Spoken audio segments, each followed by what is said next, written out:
Hello, everyone. Hello, YouTube. Sorry, I was having some tech issues. I am live now. How's everyone doing? And today we're talking about how to actually get out of 50-50 relationships and let him provide for you. Let me know your situation in the chat if you are single, if you're married, if you're in a relationship, and what is your current situation. Hi, Factual is here, Veronica is here. Welcome in, everyone. Kay, Amaka. Awesome. Okay, so let's get started. So one of the biggest problems that I see in my clients is this state of suffering by being in a 50-50 relationship with a man. And let me describe, let's just do like a quick lesson and just describe how I'm using these words. Hello, welcome in, everyone.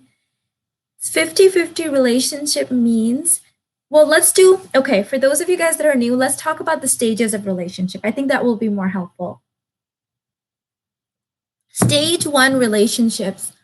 Think of like the early 1900s or even, prior to that, and even the 1940s. Stage one relationships are where women are very feminine and men are very masculine, but women have no rights. Women have no say in the relationship, and you pretty much have to get married if you're going to have any sort of money or provide like bank account or anything like that, right? So in this stage, and in some countries, we still have this stage going on. So in stage one relationships, you are lucky if you end up with a partner that's going to be loyal to you, that's going to, he's going to provide, but you're lucky if he's not going to abuse the privileges that he has because you basically have no rights. And if you go home and you complain to your parents, like your dad and your brother are going to be like, go back, like you don't have any say.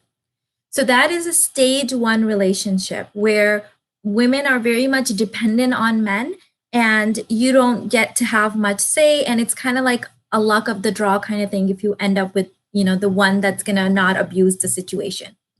Stage two relationships are the current state in the Western world. This is in a lot of European countries. This is definitely true in the United States. In stage two relationships, we are at equality. So, this is, post feminism, maybe third wave feminism, and men and women are deemed equal. And this is a necessary process, of course, to gaining, having women have basic human rights. But the problem is that we've killed off polarity. So women, in their fight for wanting to be equal, they have become men. And so in 50-50 relationships, what happens is there's no masculine and no feminine. It's just neutral and neutral. And if you look at a stage one relationship, obviously this is an upgrade. So in a country, let's say in a third world country where women have no rights and all of a sudden women have rights and they can have a say in their relationship and bank accounts and they can divorce men and all that stuff, that's of course an upgrade to 50-50, but it kills off polarity. In this kind of a relationship, if you're lucky, you're going to feel like you're best friends with your partner. You're going to feel like you co-parent really, really great. You can share everything with your partner in good situations. In bad situations, men will take your 50% or 60%, build themselves up, and then leave you and upgrade and then provide for a woman. That's exactly what happened to me in my last marriage, right? So that can happen. Now, even in the best case scenario where you're best friends with your partner, what often ends up happening is both of you are sort of neutral in the marriage. Like you're if someone asked you, are you happy? You would say, well, I'm not unhappy, but there's something missing. Like I want more. We're not romantic. He doesn't plan dates. We don't have a lot of juicy, yummy, physical intimacy. And so there's always going to be this feeling of something's missing. And in that relationship, the man will often be very passive. He'll come home from work and watch TV, play video games, go on his phone, or go out to the gym for like 3 hours, and you're stuck with your second job. You've got your first job, and then you are, cooking, cleaning, taking care of the kids, paying all the bills, doing all of the administrative household work. Now, in the Indian community, this is the worst because what's happening in their community is that the women are providing 50-50, and then they have absolutely zero say. So in the Indian community, women are behaving like 50-50 neutral relationships, but acting like they're behaving like this, but thinking like the stage one relationship. And this is the most dangerous place to be in because you're giving him all the benefits of, building with him and providing, but you have none of the rights. This is the scariest place. And I work with a lot of clients like this, a lot of my Indian clients. They are so terrified of their husbands and their in-laws, and yet they're paying all the bills or paying 50% of the bills. So I think that pretty much is one of the worst scenarios. And I hope that through my content, we can get, the at least the Indian community out of that state, because I have to often remind them, babe, you live in the United States. Like, he can't do any of the things that he's threatening you with, but they are just still stuck in, like, they are behaving like they still live in India and have no rights. So that's a stage 2 relationship. A stage 3 relationship is what I call a conscious couple. And that's where, through our own inner work and journey, my husband and I are at. At stage 3, you are dealing with two complete whole people. So my husband is fully integrated in his masculine and his feminine, and I'm fully integrated in my feminine and my masculine. We both know that we have both of these aspects to our personality and our energy. When we come together, we consciously choose to let go of one aspect so that we can create polarity. What this looks like is, this is my husband, this is me, we come together and he drops his feminine and I drop my masculine, and there's a magnetic attraction between us. So this is how you get to have your cake and eat it too, because I can be a total boss babe here with you guys. I can be, in my masculine, I have a fully developed masculine, and it saved my, what, in my single mother days. So I'm not going to leave that. Like, that's something that I've worked hard to achieve. But I can do that in my business with you guys. But with my husband, I get to be really yummy and juicy. So this is where I get to have all the benefits of stage 2, but I also get to have the polarity that was available in stage 1. So I have all the rights. I'm an equal partner, but in a different complementary way. So let me know if this really clarifies for you guys in the chat right now, and if this makes sense on what we're trying to do. So for the women that are new to this work and they say, well, I have a very masculine job, or why should I have to talk to a man this way? Like, why can't he just accept me the way he is? Like the way I am? It's because he doesn't want to be in a relationship with a masculine energy. Masculine energy men and masculine energy women, they repel each other. They don't create that magnetic attraction towards each other. They repel each other. Just like even a gay man who was in his masculine, he would want a gay partner that was in their feminine. Like, this is in every relationship type, that we're always going to want the opposite sides of the pole to create that magnetic attraction, right? Think of a magnet. If you have a plus and a plus, it will repel. If you have a plus and a minus, it's gonna create that juicy polarity, okay?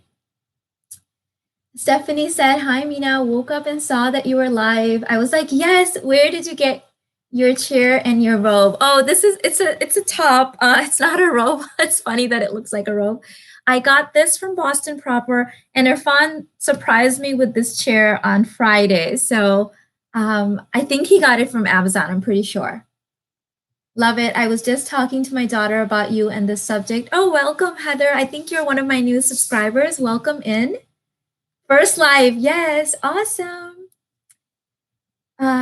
Grimline said, hello, Mina, new subby. Welcome in. I found you a couple of days ago and feel so blessed. Your perspective is so fresh and so empathic.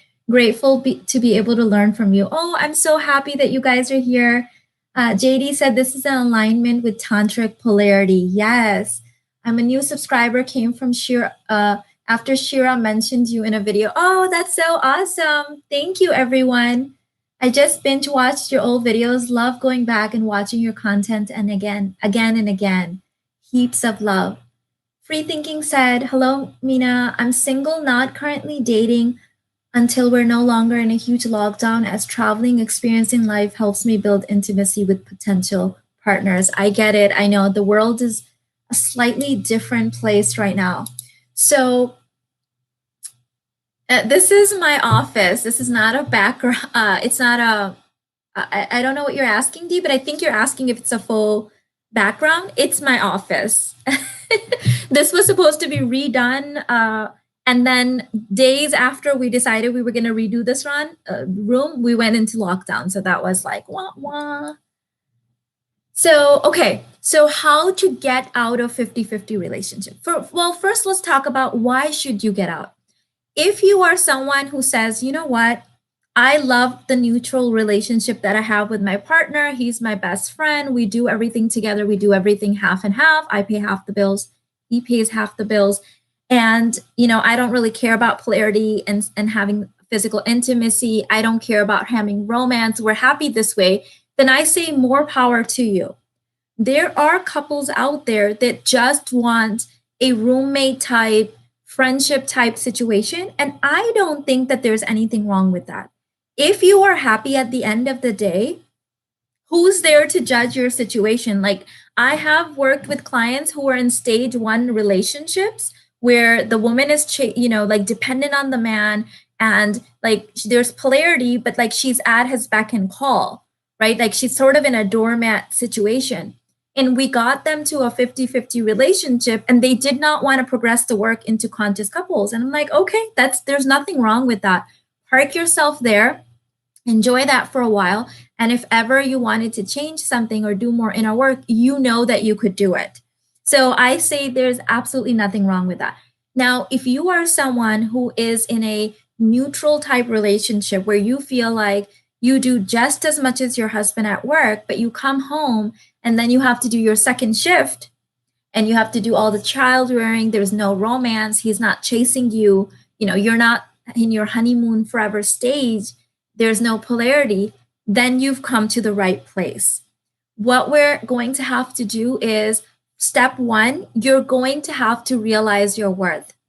You're going to have to know that your presence is really powerful and you provide something to the masculine that he simply cannot get from being by himself. So you are not only upgrading his consciousness, his self-worth, his confidence, his mate value.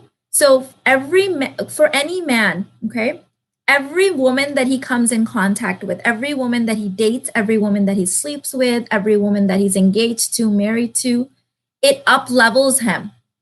This is why even the most geekiest high school guys, if they end up having some one night stands, they quickly start acting like they are the prize, right? Like in their early 20s, they're thinking, oh, I can get any girl I want. What happened? They took something from the feminine and they build their own self-esteem based on that. So when a man is in your presence, his self-esteem is being upgraded. His self-esteem is being built up. Now it's the opposite for women. When every man that we're with, every man that we date, every man that we sleep with, every man that we're engaged to, every man that we marry, they take something from us that we could never get back. And our mate value sort of goes down. Our self-worth goes down. Our confidence goes down the more men that we are with. So when you are with a man and you're giving him your essence, your soul, your femininity, and you're upgrading him, and then you're also giving him your heart and money, like you are digging yourself in a hole. You're really downgrading the whole genetic, like I would say the human genome, and you're losing every time you're with him. You're falling deeper and deeper into this hole that you're digging, and you're making him more and more worthy. This is why in the American culture, oftentimes men will upgrade their wives because they will take and take and take from you, build themselves up, and then they can get someone younger, prettier, and more of that goddess and queen energy. Does that make sense to you guys? So this is why this is something that like you absolutely need to get yourself out of if you're ready and in alignment with that. Ladies and gents, we've got to do better with the likes. Okay, I've got so many people watching this lovely content and I'm not getting enough likes. Elizabeth said things, it makes sense. Awesome. Hello, Des. Hello, Chelsea. Can you recharge that after you've given energy to a past man? You can do, I have on my YouTube channel and in some of my programs a cord cutting exercise. So you can cut any ties that you may have in the present, but honestly, that's all lost. Okay.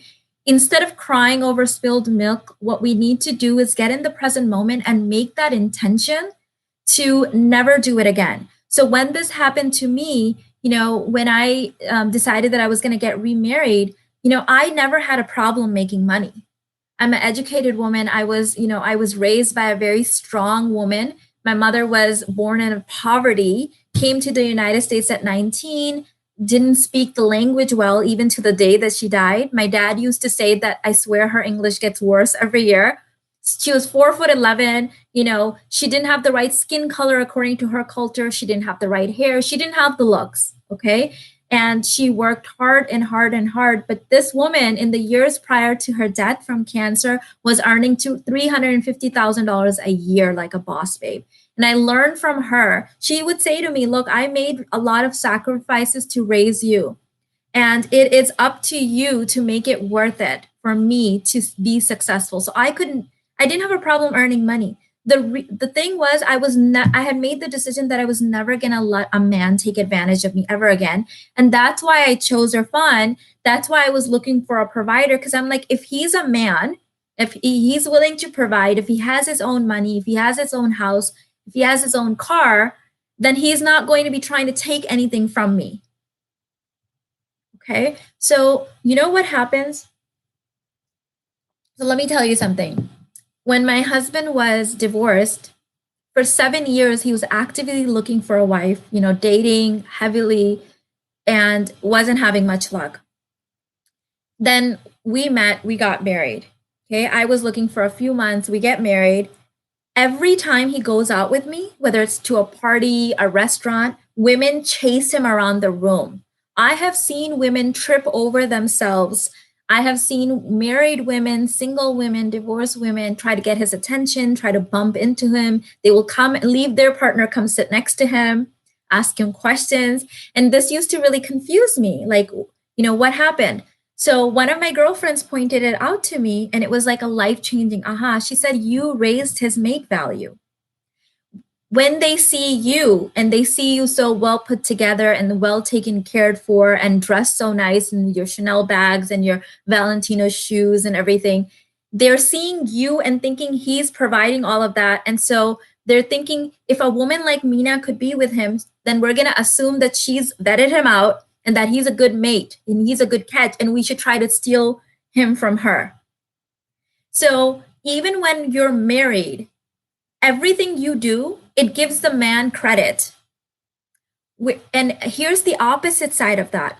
When a man looks at me and they see that I'm looking expensive and I'm expensively put well together and I look well rested and I'm wearing all this expensive designer stuff and I've got high-end makeup on, they say, better not, do anything with her. She's too expensive. Whoever she's with must be an alpha male. So do you see how this works? Like, I'm telling you this story to understand how the masculine and the feminine, male and female works. I had a best friend, he was male before I got married to Irfan. He told me, he's like, Mina, if you want to find a man, you better downgrade your look. And I was like, what? Right? He's like, when I look at you, I think, what a gorgeous woman, but I can't have her because she's too expensive. And I was like, yeah, that's the point. I'm not about to go downgrade my look so I can get someone who's cheap or who can't afford me. right? I upgraded my look even more after he gave me this advice because I'm like, no, thank you. I'm not trying to downgrade my look so someone can afford me easily. I'm trying to find the guy that can afford me, right? That can afford to be in the same room with me because I'm going up. Okay. So that's how it really works. The woman next to the man defines his status in society in subtle ways, often subconscious. Exactly. So if you are doing 50-50 with your man and you are, giving him that, you're building him up while building yourself down.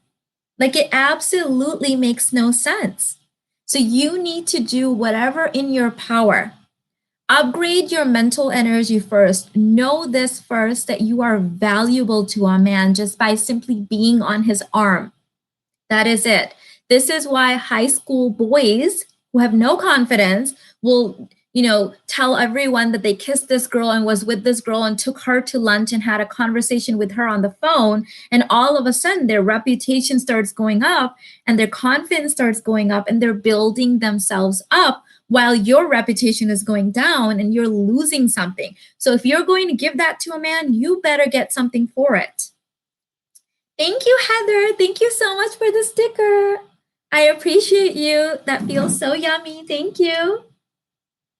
Absolutely love it. June said, this is so funny, but also so true. I get much more attention from low value men when I look plain and basic. But if I look the part, they know to just look and move on. Exactly. When you look really expensive and high end and like you are made of money and you have your self worth in order, every man will look at you. Trust me. Because think about it. At that point, the low worth man is going to be like, if I can just sneak a peek at her, I will build myself up. Like that's the best he can get is a little peek at you. He's not going to cross the room for you. He's not going to ask you out, right? When Irfan met me, why do you think he proposed in 2 weeks? He had been dating enough and seen enough women to know what he was in the presence of. I was the only single mother he dated, but I was the most up-leveled woman he would ever come across. And even though I didn't feel completely worthy, I'm not going to lie at that moment, I presented myself as I was God's gift to the planet. And I didn't have it. I'm not going to lie to you. It took me a long time to get to that place, really, but I played it off as if I did. So sometimes you have to fake it till you make it. Okay. So beauty and femininity are both weapons and currency. Love that. Beautiful. Wow, your mother sounds amazing. Lots of elder women and our foremothers made lots of sacrifices so we could have a better life in varying ways. I think we don't realize it or take it for granted. Oh, my mother reminded me often. She said, I sacrificed my life for you so that you could have a better life. So make it count. Make it worth it. She would say so much stuff to me that still resonates with me. I remember I was crying to her once because I had cousins and aunts and uncles that were like spreading rumors about me after my divorce, and even some people that I was like supporting financially. And she said, babe, you are a celebrity. Of course, they're talking about you. You are an icon now. People talk about icons. They don't talk about peasants, right? And so she's like, make yourself so big that they have to make an appointment to come see you. That really stuck in my head. And so I built myself up. I built myself up. I built myself up. And now, not only do you have to make an appointment to come see me, you have to pay. Because I'm not about to give my advice for free. So that my mother used to, you can say, wash my brain out or brainwash me with this stuff. She used to say, people talk about icons, they don't talk about peasants. So if they're talking about you, give them something worthy to talk about. Move on up. Hi, Kenya. We'll drive safe, babe. So grateful for this content. Yes, Heather, the thing is that I was lucky enough I was raised with one foot in the Eastern world and one foot in the Western world. My mom and my parents Pakistani/Indian. And so I would go back home to visit my family there, and I would get, all of this training on how to be a woman and how to, seduce a man and get anything that you want from him and all this stuff. And then I would come here and go back to school, and my teachers and my peers would brainwash me into being an independent woman with equal rights, and I have the right to pay and all this crap. And then I would forget. And so I had to go through that really, really traumatic experience, which I shared with you guys, my story in my last marriage, to really wake up and be like, oh, that's what my grandmother and my aunts meant. That's what they meant. That I have to put this in practice. Like, knowing is not enough. And the thing is, once you get married, it doesn't end. Like, you will often hear me saying, getting a man and keeping a man are two different skill sets. It's completely two different skill sets. When Irfan and I go, people think that we just got married or we're dating or we're in our honeymoon phase. That is an art that you have to cultivate. You need to know how to be a feminine woman in front of your husband and how to be a boss babe otherwise. So I guess if I could put this in a phrase, in a catchy phrase, I would say think like a businesswoman and act like a housewife. That's like the best way I can say it. Think like a businesswoman and act like a housewife. People talk about icons. Yep, that's iconic status.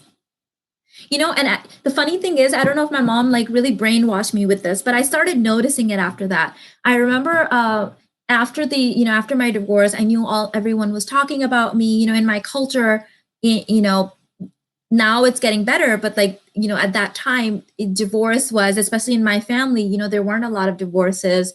And, I was just someone people like to keep up with. In both sides of my family, I'm the first person to be born in the United States. And in our culture, this is a very like highly desired thing. So everyone always had their eyes on me. And so when my mom said that you are an icon now, baby, everyone's talking about you, don't worry about it, like build yourself up. After that, when I would go to family gatherings, I would notice people looking at me, taking pictures of me. I had a cousin hiding under the staircase, making a video clip of me. And my mom like nudged me and she's like, see, I told you you're a celebrity, act like it. That's what I'm trying to instill in you guys. That's how you need to be in your marriage. That's how you need to be in your relationship. That's what I'm teaching my daughter. Because if you don't understand this, people will take advantage of you. People will use you. I have heard men saying, good men, say things like, well, she has no confidence. She has so low worth, like she's asking for it. And that registers for me. Okay, they are looking for signs of women with no self-worth and almost acting like that woman deserves to be misused. Those are the kind of things that my ex would say to me too, that you were asking for it. So we need to get smart as a society. We need to know our worth. We need to know that simply by being with us in the same room as us, we are up-leveling his mate value. So if you are also handing him money, oh my God, you have no idea how much you're screwing yourself over. How can a woman raise her value again? Just knowing that she's a woman, by being a woman. Knowing I'm a woman, I have value to a man. Men born, live, breathe to impress me. Stop paying for people, expect to be paid for, expect to be treated like an icon. Think of yourself as like Marilyn Monroe or Grace Kelly and act like it. Expect it. Know it. Like laugh if someone asks you what you do for a living. Like say, I'm me. I just be me. Okay, I'm an icon. Can't you see? If someone expects you to pay, if you are married and you're paying 50-50, stop doing it like today. Stop paying. My mom used to know if you want to know your true value in a man's eyes, ask him for money and either he will run or he will bring you. He will bring you the money. So stop paying. And if he can't afford you, he shouldn't be with you anyways. I shared the story with you guys the other day, I think, or maybe it was in the Babes Club. I have a girlfriend that got married a few years ago, and her mother-in-law used to live with her. And her mother-in-law said, my son can't barely make the mortgage because he married you. And she sat her mother-in-law down and said, what a mother you are. If you knew that your son could either afford a wife or a home, you should have sat him down like a good mother and told him that he shouldn't get married because men who can't afford a house and a wife are not ready to get married. And that shut her mother-in-law up fast. Because in all of evolutionary history, if a man could not provide and protect, he could not reproduce, because women have always been the gatekeepers of humanity. Women have been the gatekeepers of what genes go into the future and what don't make it. The men who couldn't provide, their offspring were either not born, or if they were, they died. You and I are the descendants of men and women that knew, women who knew their worth, and men who could provide. So don't be downgrading the human genome by reproducing with men who don't deserve it. Okay, so if he can't afford you, if he needs you to bring 50%, he's not ready to get married. Why are you marrying someone who should not be married? Stop paying, like immediately stop playing. Playing, I'm saying. Start playing and stop paying. Boundaries are a must, yes. Thank you so much, June. I had my colors done earlier this year, or redone, I should say. And green was one of the colors that was like my number one color. So thank you. Thank you, Jelani. Our value is inherent as a woman. Oops. Inherent as a woman, that's mind-blowing to discover, and yet so simple, kind of makes me laugh. It really is. Like, when I discovered this stuff, babe, I didn't know whether I should laugh or cry, because a part of me wanted to cry because it took me so long to figure it out. But a part of me was like, this really is that simple. It really is that simple.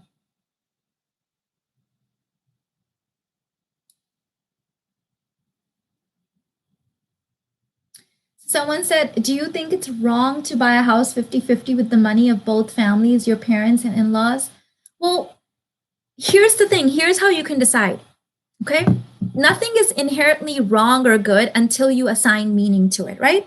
So is your man chasing you no matter how long you've been married? I've been married for 12 and a half years. My husband is every single day pursuing me, every single day chasing me, surprising me with gifts, making little dishes for me, leaving me notes, texting me stuff. Like, his entire life revolves around making me happy.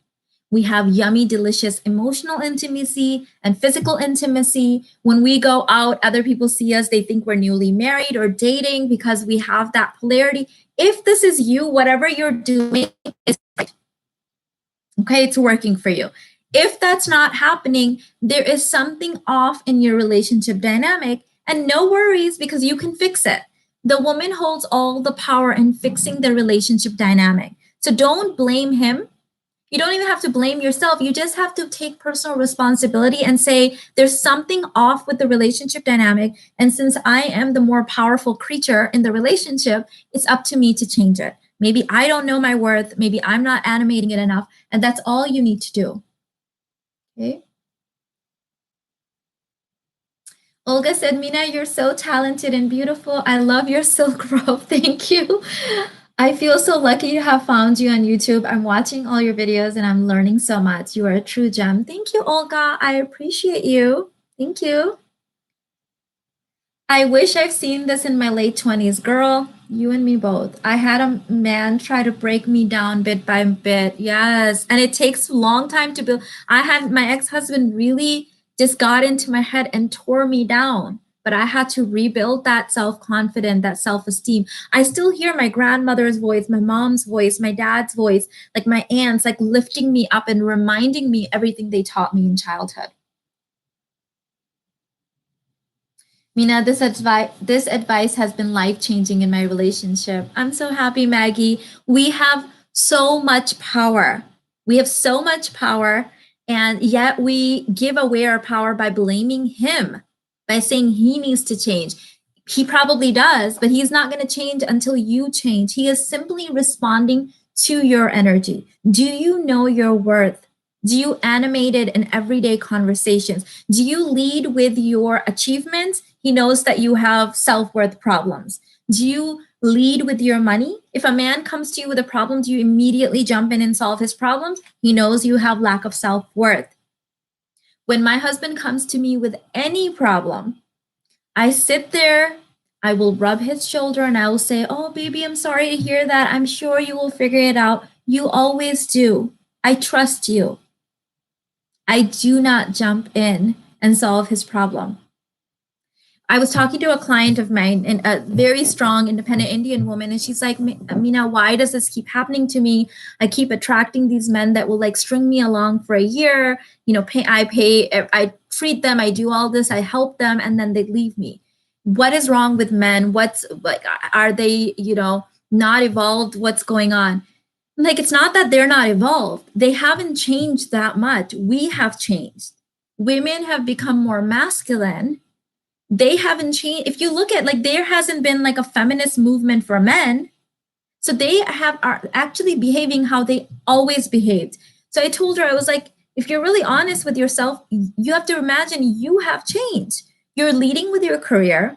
Okay. You're telling him all these properties that you own. You're driving a luxury car. You're solving his problems. And then you're expecting him to treat you like a woman. You have to act like a woman then. And she was like, "You're right. Like, I shouldn't tell him that I own property." I'm like, "No, you shouldn't. You shouldn't tell him that you own property. You shouldn't tell him that you're in this really high level position. That's none of his business. And you definitely should not become any man's girlfriend. Girlfriend is not a status. I became Irfan's girlfriend after I married him. Now I can behave like his girlfriend." Very useful information, Mina. Not only useful, but the way you conveyed it goes straight to the heart. Stay blessed. Thank you. I'm so happy because we need to learn this as a society. Like, a lot of women made sacrifices so that we could have these rights, but it didn't mean that we were going to become men. So when a man, subconsciously tests you by, waiting when the check comes and you pull out the wallet, he knows that you don't have worthiness. You don't know your worth. Now the predator is activated. Same man will treat one woman a certain way and another woman a certain way. I know this because my husband did the same thing. So did my ex-husband. Same man, different woman, different experience, different self-worth level. I don't like it when other women act like my expectations are wrong. I believe my expectations make my husband a better man. Low expectations don't give you better outcomes, I think. Yes, babe, but if I can coach you through this, the fact that you don't like it shows that you're not fully owning it yet, shows that you're still seeking validation. Okay? The fact that other women don't like it should make you want to do it even more, because it sets you apart as a unicorn. If you're trying to seek validation from other people, it's not fully embodied yet, right? You're still on the journey. We all are. Trust me, I'm still on the journey myself. But know that that's when we're trying to seek that validation from other people. Hi, Petra. Good morning, glamour puss. Oh my god, I think that my mom's soul has like somehow, it's like speaks through Petra. I'm telling you, I'm so happy I can join you for a bit this morning. Petra, I adore you, and for some reason, I feel like my mom speaks through you. You use certain words, and your energy just conveys to me that mom's still here and she's still looking over me and she's still guiding me. So thank you. I always love it when you join me. Sharon said, "Mina, what do you think of giving men advice on how to grow their business and better themselves?" Absolutely don't do it. He'll take that, better himself, and go and give it to a woman all the success who doesn't know that he needed another woman to coach him. You can say things like, "I believe in you, I trust in you," but absolutely don't guide him. Absolutely don't coach him. They know that you will never see them in the same light as another woman that doesn't know that he needed to be coached by a woman will see him. Don't do it. I did that. Let me tell you something. With my ex-husband, I changed his vocabulary. He used to say that I use more up-leveled words since I married you. He had no credit when I met him. I gave him credit by adding him all of to my credit cards, came back to bite me in the you-know-what later, right? He used to live with his family in a very crappy one-bedroom apartment with like 6 of them. The money that I gave him, they were able to buy a family home with that down payment. And when I say gave him, he conned out of me. So then after all of that, he was able to go back home and marry someone young who he was able to give a green card to. I gave my ex his green card. So he married someone that looked up to him, but I built him. Okay? Don't do it. Don't do it to yourself. You owe yourself not to do that. Let him think about who you're marrying.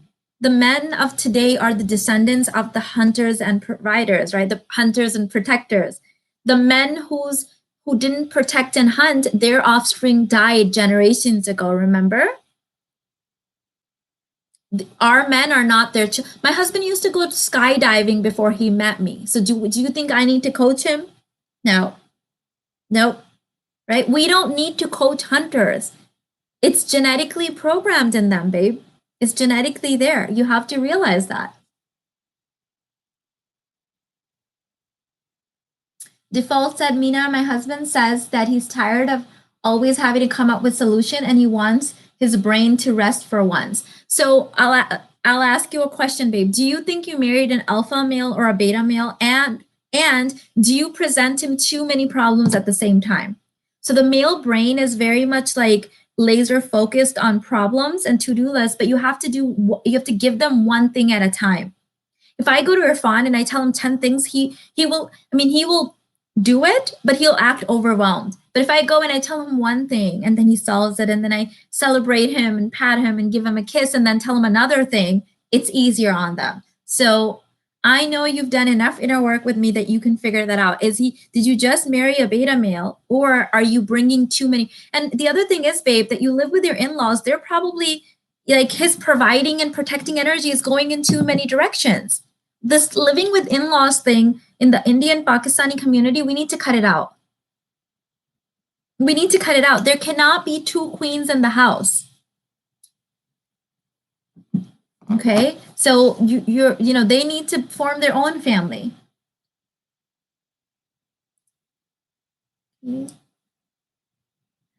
It's so inspiring to see that other women are going through this. I used to feel like a failure for being advantage of. Me too, because I didn't know there were and maybe at the time there weren't online communities like this, but this is like every woman's story in every culture, in every religion. Yes. Grimline said, Mina, since the summer, I've been investing in my beauty, and my sis would point out people staring at me. Just the other day, I locked eyes with a man staring me down, but I don't know how to cope. Any tips? There's nothing to cope. Enjoy it. Okay, so in the masculine world, the masculine is the witness and the feminine is the content. So you have become the content and the masculine is witnessing you. Own it. Like, put yourself in those situations more so you can get comfortable being witnessed by a man. This is something we're practicing in the Physics of Femininity Intensive, by the way. Link in description is happening this Saturday. You need to be there. Let me see. I think I missed.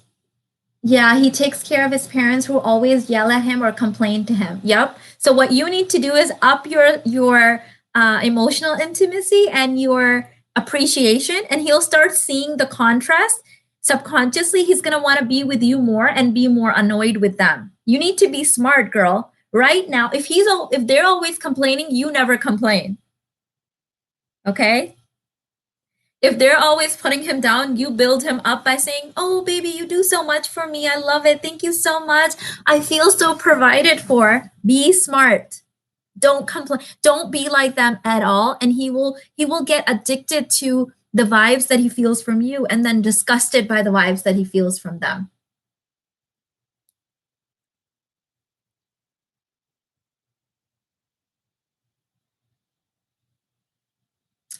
Chloe said, I love this. Oh, hi, Chloe. Being comfortable with being seen by a man. That's exactly what I'm practicing settling into as well. That and being seen fully in my heart and desires. Yes. And you know what this starts with, Chloe? Strangely enough, being able to be fully witnessed by a man actually starts with being fully witnessed by the feminine, i.e., healing the sisterhood wound. And I have a whole workshop on this in the Physics of Femininity Intensive that's happening this Saturday. Trust me, this is life changing, because when you can let a woman witness you and you can witness her, there's an embodiment practice that we will be doing together. It changes everything. Like the amount of eye contact and the level of eye contact I can make with my husband now, or any man, completely changed when I could do it with a woman first, because it healed the sisterhood wound. It healed the mother wound. It healed the father wound. So practice, practice, practice. Love you, Mina. I start my day with your videos. Oh, Suman, that is so sweet. Thank you. I'm from India. While doing my morning chores, I listen to your videos by using my Wi-Fi. I'm so glad. Michelle, how do we skip the "you're not a girlfriend" to fiance without the initial girlfriend courting stage? So you date multiple people at the same time. So I'll give you an example. I've shared this before. When I met Irfan, I was also dating other men that my mother had introduced me with, this doctor that my best friend had introduced me. So there were 5 men in my rotation at the same time. And Irfan was not my mom's number one choice, by the way. I know I've told you guys that. So when he said that he really likes me and he wants to date for a year and get to know me, he's basically trying to make me his girlfriend, right? I said, that's such a wonderful idea. I'm so flattered to hear that. You could never be so sure, these days. And I know we've both been burned before. I totally respect your wish to date for a year. And I would like to do that. I just want you to know that I am dating other people. And if one of those guys proposes, and if I say yes, I'll let you know. He proposed the next day, because he knew that the only way he could get me off the market was that. Now, 2 men before him had also proposed. One of them was my mom's number one choice, but there were certain things about them that didn't really vibe with me. So I told them that I wasn't ready. So you hold all the power. So when they tell you, one of the other guys had an exclusive talk with me, let's be exclusive. I told you guys that story in the car. I was trapped with him in the car. He's like, I want to talk to you about something. I'm like, oh no. So he brings up how he wants to be exclusive and really wants to invest in our relationship. And I said, oh, I can't do that. I respect that. I'm flattered, but, I'm looking for marriage and I don't want to be exclusive. The only way to be exclusive with me is to take me off the market by proposing and by paying all my bills. He was not playing LOL go Irfan. Yeah, if you want this, then everyone has a price. Some women, you can take them to dinner and pay for their dinner and they'll sleep with you. Some women, you can take them to dinner and they'll pay half for themselves and then they'll pay sleep with you. Some women, you can put them off the market by being their boyfriend for 3 years and they'll waste all their time and build you up, and the hopes that you will propose, that's their price. My price was a ring, all my expenses paid, and a wedding date. You get what you accept. Now, were there people that told me you're nuts? Yes, of course. My best friend's mom said to me, Mina, the problem with you is that you expect men to come and solve all your problems. And I said, Auntie, yes, that's what men are for. This auntie was divorced 3 times and had a live-in boyfriend, and she was paying everything for him. So I wasn't about to take advice from her. So I said, Auntie, you are right. Men are made to solve our problems. And yes, I do expect a man to come and solve all my problems. Why else would I have him around? I'm an independent woman otherwise. I can pay all my bills. If he's going to want this, then this time around, I've got a different set of rules. Been there, done that, didn't work out, not doing it again. Laughing my ass off at auntie with a live-in boyfriend. Yep, Indian auntie too, by the way. I love that sharing, Mina. Only commit when proposed. Thank you for the explanation. Yes. Irfan told me after I said yes that before he popped the question, he called all the women that he was dating and told them that he was about to propose. So while he was asking to put me on hold, he was still dating other women. Men know how the game is played. They keep dating multiple women, but they take you off the market. Like, how dumb is that on our part? Like, women are to blame for that. Act confused if someone says that they want you to be a girlfriend. Women act like, oh my God, he asked me to be my girlfriend. Like, what's that? If a man wanted me to be their girlfriend, with what I know now, and if I wasn't married, I would say all expenses paid. Okay. If you're not going to propose, that's fine. $10 million placed in my account right now. Because if I'm going to be your girlfriend for a year, that's going to really lower my mate value and you're going to build yourself up. So transfer $10 million into my account and I'll think about being your girlfriend for a year. That's how much I would save for each year if I ever even did it. Because it's so highly degrading for a woman. You're giving him a part of your soul, something that you're never going to get back.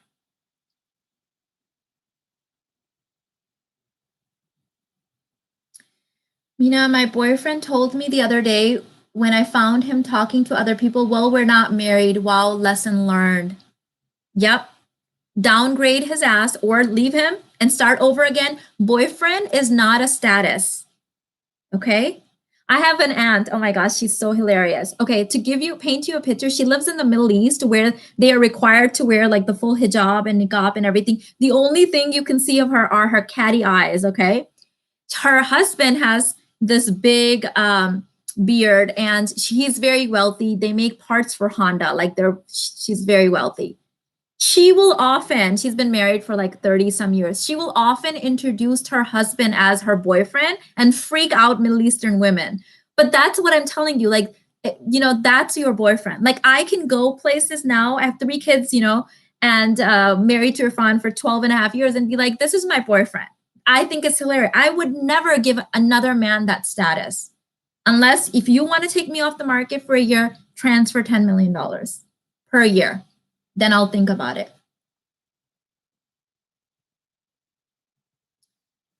I'm glad now for all the misery that happened to me because that led me to find this type of content. Yes, sometimes, some of us, I used to be that person, are stubborn.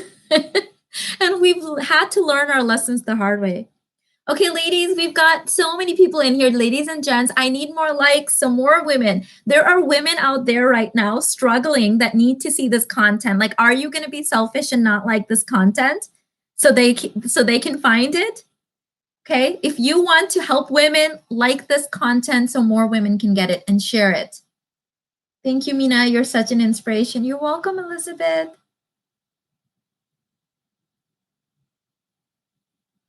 How long do we date before having the talk about proposal? Should we then just say upfront that I'm looking for marriage at the first date or go on dates for a few times? So there's no formula, Genevieve, babe. Love you, by the way. There's no formula, okay? Think of it this way. I hear American women saying things like, oh, you shouldn't get married quickly and you should date a guy for years.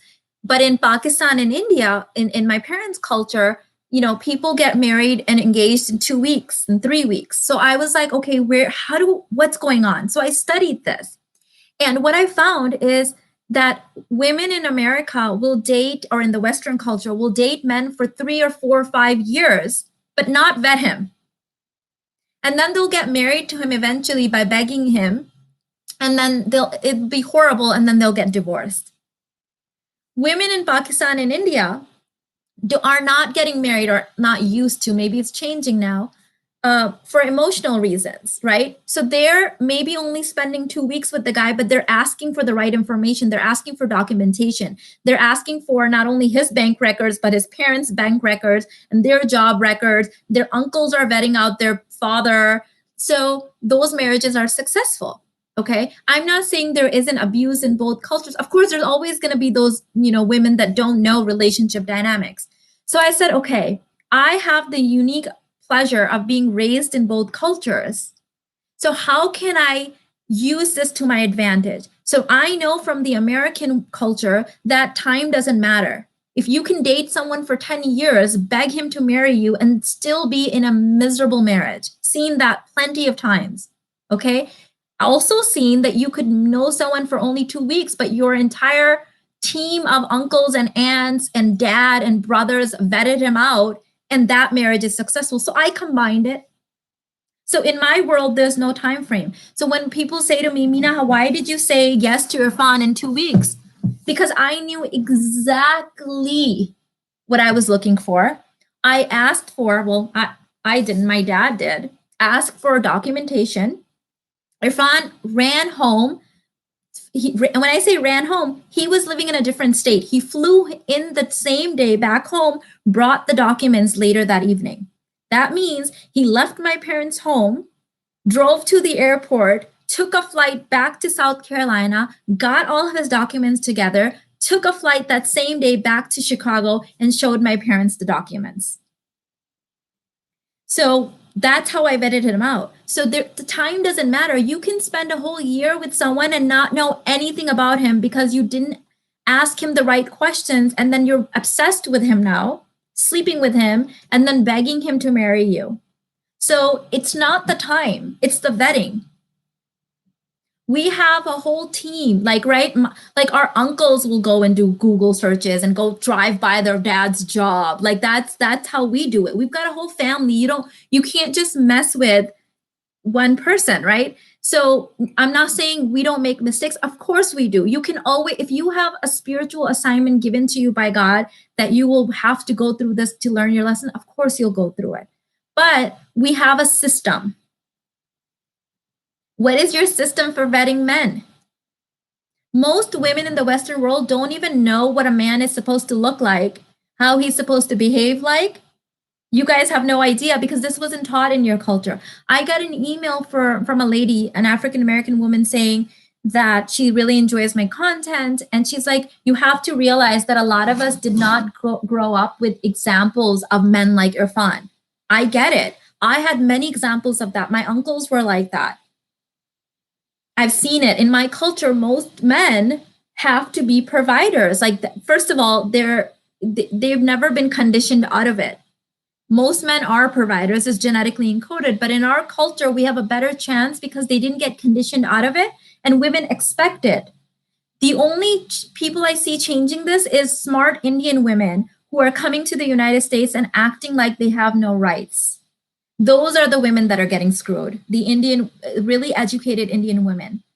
I had a client say, Mina, why is it not as bad in the Pakistani community as it is in the Indian culture? I said several reasons. One, Indian women are typically more educated than Pakistani women. Okay, not in all cases, but typically.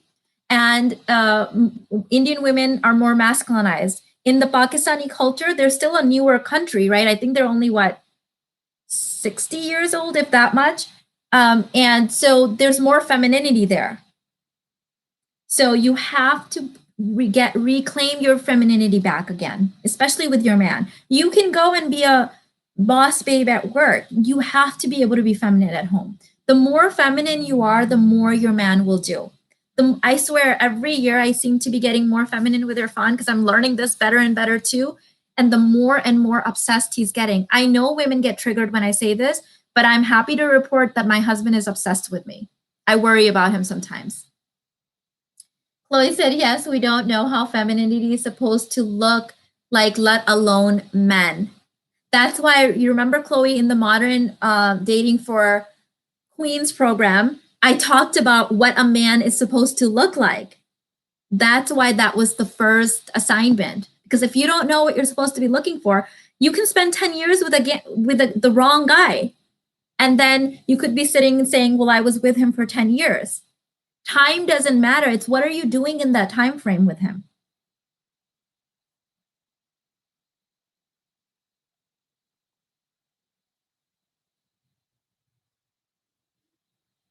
Jesse said, hi, Mina, you look gorgeous. Thank you.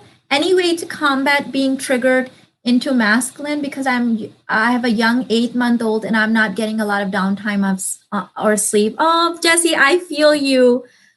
Wait, it's like, I think that's it's considered a human torturing, right?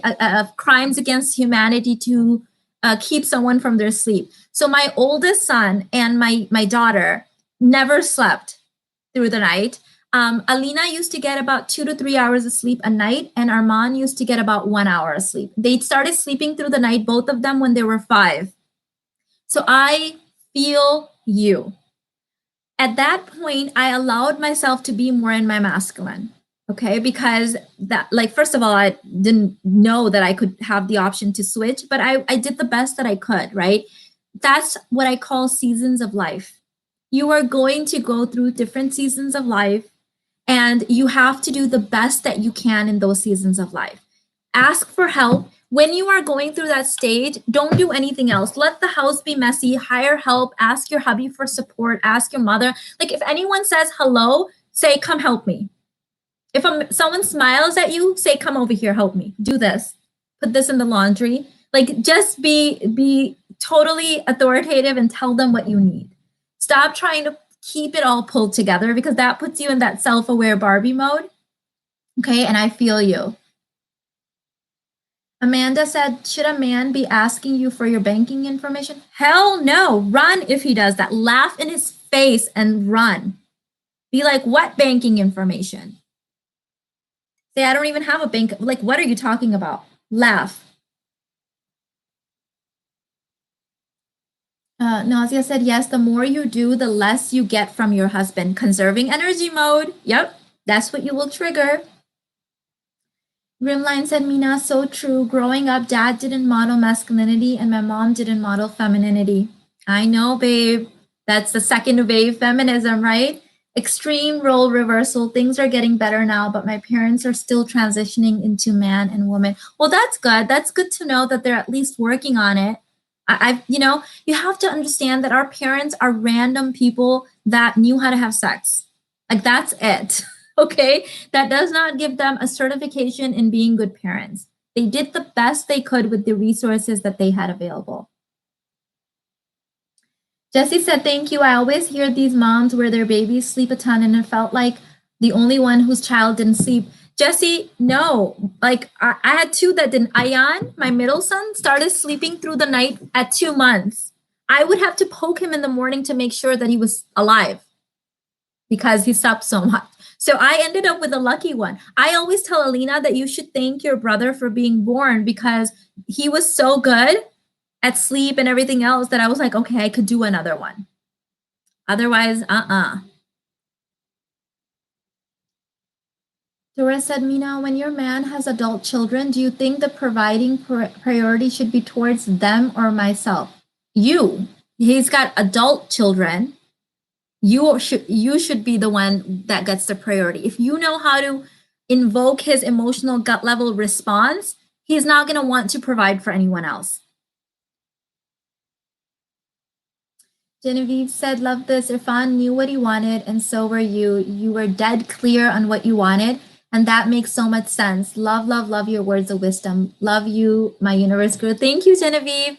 You know, when you've been burned really badly, you realize that you cannot involve emotions in literally the most important decision that you will make, not only for yourself, but the genetic future of your children. The man that you choose needs to be, this needs to be the most important and well decided decision of your life. You cannot screw this up. You cannot screw it up. Are you supposed to show your man your bank statement if he asks? I already answered this, Amanda. No. Irfan asked me how much equity I had in my condo. I lived in a glamorous condo at the time with the round Playboy Hugh Hefner bed and everything, lavishly decorated. Okay. He said, how much equity do you have in your house, after we were already engaged? And I said, oh, this condo, this is my parents' condo. I just live here. Nope, not going to show you anything. Karen said, so my husband made this comment that he feels used and good for only one thing when I talk about him paying for things. Should I be coming off as too direct or aggressive in this matter? Karen, they say this when you're not appreciating it enough and you're not feminine enough in the relationship with him. Irfan has said this to me too, by the way, early on in our marriage. I was competing with him. I was triggering his competing aspect of his brain. I was totally just like one-upping him and everything. I wasn't appreciating him. I was ignoring him instead of appreciating what he was doing. Sasha, hi, babe. So nice to see you again. So that's what's going on. Anytime a man does any kind of math with you, reminds you of anything that he's done for you, any sort of transaction, he is acting like they only do that with masculine energy. So you're not animating enough feminine energy, babe. You can be as masculine as you want, but just not with him. Okay? So let me say it this way. So studies have been done on this, is evolution based. They've studied the male brain. When a woman is in her femininity, she's smiling at a man and she's making eye contact with him. The part of the brain that lights up is the same that lights up as if when he's on cocaine. Okay, I don't know if I said that really good. So when a man is in the presence of a feminine woman who's in her radiance, who's smiling and maybe making eye contact with him, the part of the brain that lights up for him is the same that lights up when he is on cocaine. It lights up brighter if she's wearing red. Okay, I don't know what this is. It's so weird. Okay, maybe this is why my newfound obsession, I don't know if you guys can see the bag I'm currently using. It's right there. I don't know if you can see, it's a red bag. I hope I didn't knock down that. My car is red. I often will wear red. By the way, that's one of my colors, and it lights up in the Indian and Pakistani culture. That's why we wear red. It lights up massive brain activity. It's like a cocaine hit for a man. When you use your feminine voice with a man, it lights up the area of his brain that lights up when he's listening to music. This is important. So that's why when if you watch the old videos where I did finance videos with my husband, I was so in my masculine. Oh my God, I'm so embarrassed. And I was using the same voice with him that I'm using right now and I use with you guys. Now, if you watch the recent live stream that I did with my husband, you notice that I use a different voice with him because I want to activate the part of his brain that is hearing me as music to his ears. So think about this. If I walk out of this room and he comes down and I'm smiling at him and making eye contact with him and we're wearing red, let's just say, or not wearing red, whatever, and I'm speaking in a very feminine voice, he's just like, what else can I do for this woman? Right? Know this stuff. Know how to use it. Yes, that is. Wow, this is amazing finding. Thanks for sharing. Yes. Mina, feminine women do the same for me, and I'm straight. Oh my God, Petra, this is true. This is true. I heard another YouTuber say something which was like, oh my God, that is so true. She was saying, this is Shira7. I often refer to her. She said that when you are a very feminine woman, even masculine women will do things for you. And this is very interesting because when I was in my masculine, and if there was a feminine woman around, I would find myself opening doors for her. Right? Because it's feminine energy will activate that from any masculine energy, even a heterosexual, woman. So it's so weird, but you need to be feminine.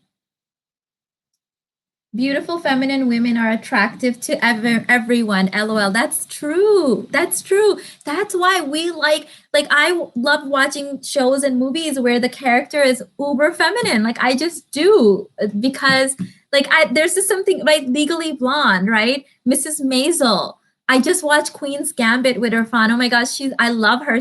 She's got that integrated masculine and feminine so good. So we all just love that. So you have to be able to animate that in your relationship. You need to be able to. And for those of you guys that come to me and say, but Mina, I've been, doing this for whatever number of years. If I suddenly change, won't he notice? He will, but here's the thing. Within 3 months, I guarantee you, if you can hold the pose, he'll forget because his brain would have rewired itself. Here's how I know. I was having a conversation with someone else and Irfan was in the room. And I said to her, well, remember the days when I used to get really triggered and I was in my masculine? My husband looked at me really weird as if that was never you. And then I'm like, oh my God, Mina, keep your mouth shut. You know, because they forget. Why did he forget? Because the power of a woman's presence and her voice and her femininity rewires their entire brain. It's like he was in a different marriage at that time. He doesn't even remember. So me reminding him didn't even remind him. So don't worry. After you go through that initial grace period, like I call it, they won't remember that you had a different voice. They won't remember that, you know, that you guys were sharing bills or whatever. Like he's just going to remember how good it feels to be with a feminine woman. You used such a soft voice with him and noticed you look up to him so much in that video. That's the key. That's what makes them want to do it even more. My husband's entire life revolves around making me happy, making Alina happy, doing things for the boys. Like his entire life. Because this is the appreciation he's getting. We're making him, a man falls in love not by your achievement, not even by your looks. He turns his head by your looks. It's a foot in the door, but it's how manly you make him feel. Do you make your man feel like a man? And I know I coach women, they're like, but I shouldn't have to do this. And this is what I say, either learn to play the game or quit complaining. Then just say that, fine, I'm just going to be single, or I'm just going to get a beta male and pay for him. There's nothing wrong with that. I'm not going to sit here and judge. If you don't want to have to make a man feel like a man and you don't want to be a woman, you don't have to. You have other options. You can stay single and live your independent life. I don't think there's anything wrong with that. If I hadn't found someone, that's probably what I would have been doing. Secondly, you can marry a beta male and take care of him, and you can be the masculine energy in the relationship. I don't think there's anything wrong with that. I don't want it. I wouldn't wish it upon my worst enemy. I hope my daughter doesn't do that, but I don't think there's anything wrong with it if that's the decision you want to make for your life. I respect decisions. I respect your choice, your free will. Hi, Sima, new subscriber from Shira7. Welcome, welcome, welcome. Now I just need a man, Stacy, or a man out there needs you. Just be in your femininity and let him be magnetized towards you.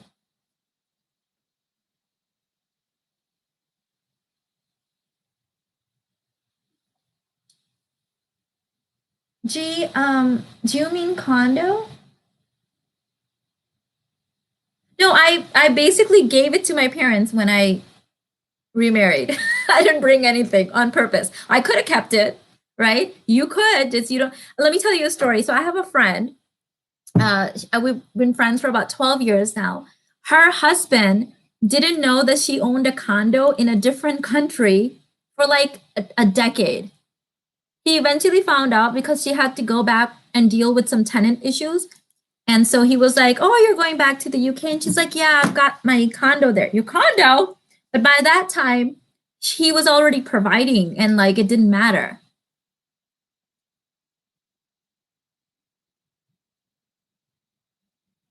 Smoky Eyes, all my courses are listed on my website, theuniverseguru.com. And some courses are listed in the description box that I think would be especially important to you guys. Chloe said, Mina, what are your thoughts on the energetic that occurs when men ask about my turn-ons and sexual preferences too early or before even meeting? Before meeting, giggle, LOL, or something like that, and be like, wouldn't you like to know? Okay, or you can joke and say, transfer $2,000 to my Venmo and maybe you'll find out. Okay, if he's just fooling around, let him run. My mom used to say, you want to vet a man, ask him for money. Okay, if in person, you can say, oh, well, a lady wouldn't reveal that too quickly, would she? Or be like, well, maybe my fiance will find out. Oh, you have a fiance? No. But the one that is will find out. Okay, be clever with your answers. Just because someone's asking you a question does not mean you have to answer. You should be asking him questions and letting. So here's the evolutionary and psychology answer. The person who talks the most on a date falls more in love because they feel like they are in the I'm impressing you seat.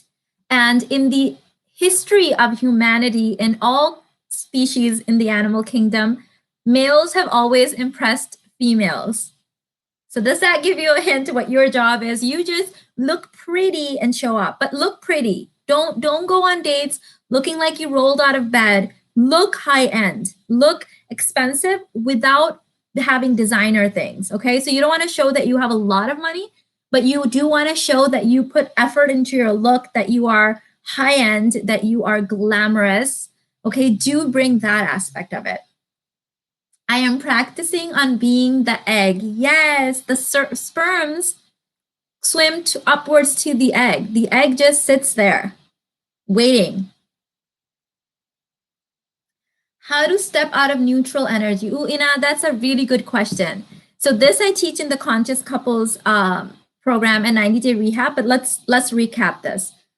If you're neutral, you may be in roommate / best friend mode. Stop talking about householding things with your partner. Stop talking about raising things. Stop talking about householding. And what this means is mundane conversations. Did you get the milk? Yes, I got the milk. Did you pay that bill? Oh, I paid. Oh, did you pick up the kids? Yes, I picked up the kids. That is ruining polarity.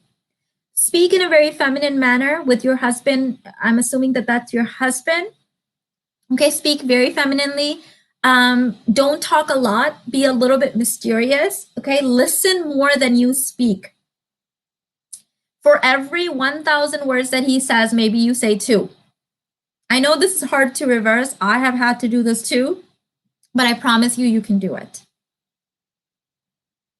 Mina, have you always been so clever and quick-witted? Petra, no. I'm happy that you see me that way. I guess I still don't see myself that way. So thank you for saying this. Clever and quick-witted was my mother.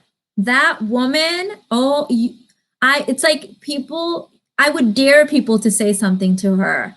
She could make people cry with like 2 words. And she often got people really, really upset because she had this witty sense of humor. My sister definitely has that as well. I never saw myself as that, but if you're saying it, it must be true and I'll accept it. How can I stop attracting broke men? Up-level your look. Go to more expensive places. If you're dating online, go to websites that are very expensive. Stop being on Tinder and eHarmony and all these broke men places. But you have to look expensive. Your energy needs to be one of wealth consciousness. You need to put effort into your look. Stop eating cheap foods, first of all. Whatever you eat becomes you. So if you're eating grains, if you're eating carbs, those are the cheapest foods on the planet. And so that is becoming your energetic makeup.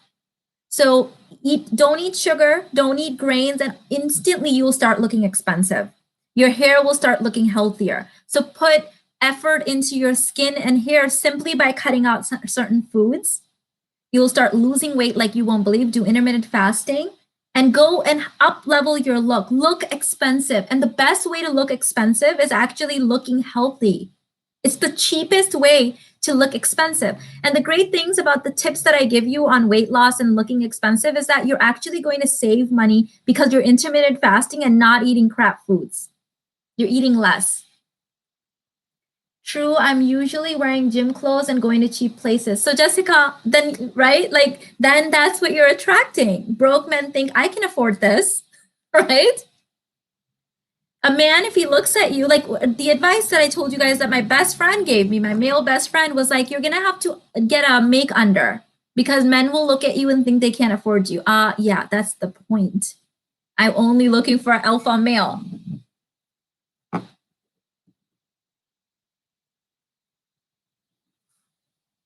Grace said, we can rule the world with this information. We really can. I worry about humanity if more and more women find out, but it's beautiful. That's how it was, by the way. That's why women were, put in their place. That's why the witch hunt happened. That's why all that stuff has happened is because women are insanely powerful and men have always been afraid of us. I've seen changes in just everyday interactions with men. Thank you, Mina. You're welcome, Grace. This makes me so happy. I feel like if I can change the collective, then my daughter will inherit a completely different planet, and so will my sons. Not having a car is an issue too. Should I be putting dating on hold until I get a car? No, let him send you an Uber, girl. No. And if you don't want to give your address, have him send an Uber near your home and then walk a block. I'm so glad YouTube recommended this live to me. Oh, hello, Eating with Jay. Welcome in. I hope you will subscribe and stay. Gremlin said, "Oh, Mina, but I love rolled oats. They're so versatile and low cal." So oats is something I recommend when I used to do health coaching, and women would say, I can't, like, there's some women that can't gain weight. I would say eat oats. You'll gain weight. So you can continue eating it. Just know the consequences. How do I activate feminine energy in familiar relationships? Like when I'm around my siblings, I snap right back into the masculine, more inner work, babe. And that's a natural process of it. If you have taken my High Value Worthy Woman Ascension program, which is for basic babes, it's called Basic Babe Ascension Program. That's the one where that triggers. And I get it. I had to stop seeing certain people because they kept saying, this isn't you. Why are you acting this way? And so that was incredibly triggering. So you have to, that's okay. We all have been basic babes. Hey, listen, there's no shame in that. You know, I have been a basic babe. I have been a self-aware Barbie, $1,000,000 babe, and high-end priestess. So that's the whole journey. It takes process. It takes progress. It takes a journey. Yeah.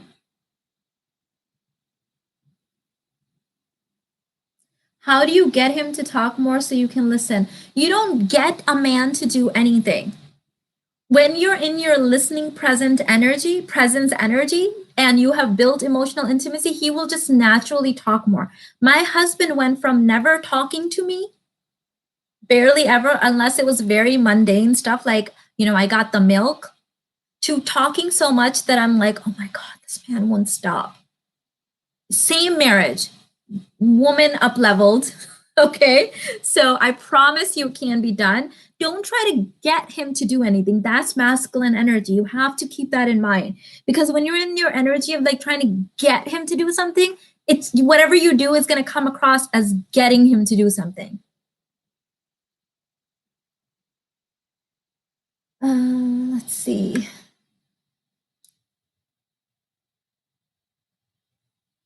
Lindsay said, hello, Mina. I'm a new subscriber. I'm from Shira7. Thank you for all your advices. You're changing lives. You're welcome, Lindsay. And thank you so much for checking me out from Shira's channel. Chloe said, haha, I love that. Not every question needs to be answered. And wouldn't you like to know? Or maybe my fiance will find out. Gold, Mina, thank you. Absolutely. I think us women have been so trained into like being the good girl that we have to answer every question. No, we don't. Mina, I'm off to teach some bright young minds, but of course I'll be wearing my faux fur cape to keep it up glam. Yes, have a wonderful day, babe. See you later. The up leveling is so real. Not yet where I want to be. Well, when I think about my journey this last year, I could cry with gratitude. Yes, Chloe, I've had the pleasure to watch you evolve into this up-leveled, high-end, expensive, self-worthed, confident woman, and it has been my pleasure. It is amazing to see it.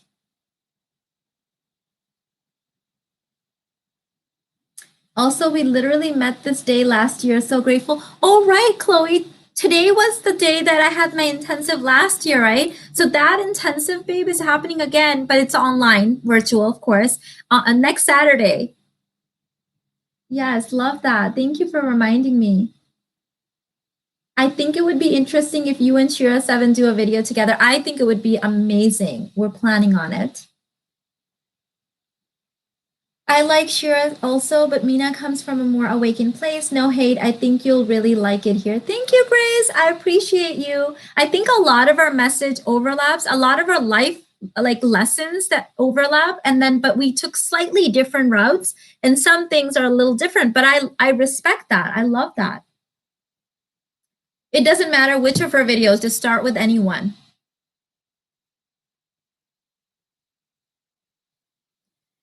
I'm getting rid of my Mercedes, and not having a car should not be an issue in dating. You can Uber, and once you get to know a man well, most are glad to pick you up or send you a car. Exactly. I completely agree. Completely agree with that. You having lack of certain resources will never be an issue with a man. In fact, it can work in your favor because men like to provide, they want to provide. So the problem is when you have too many resources, and that's why you have to hide them. I appreciate this channel. My confidence and wisdom has grown in a healthy way. I'm so glad. That makes me feel better. Good, ladies. I'm so happy to hear that. You hold all the power.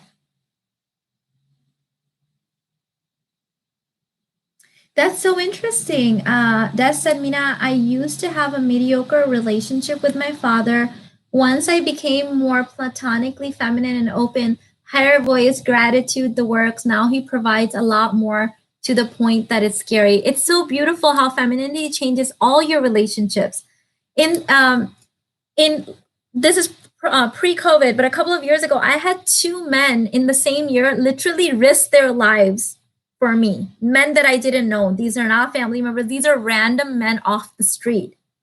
You have to be in your feminine to be able to invoke that gut level reaction from them.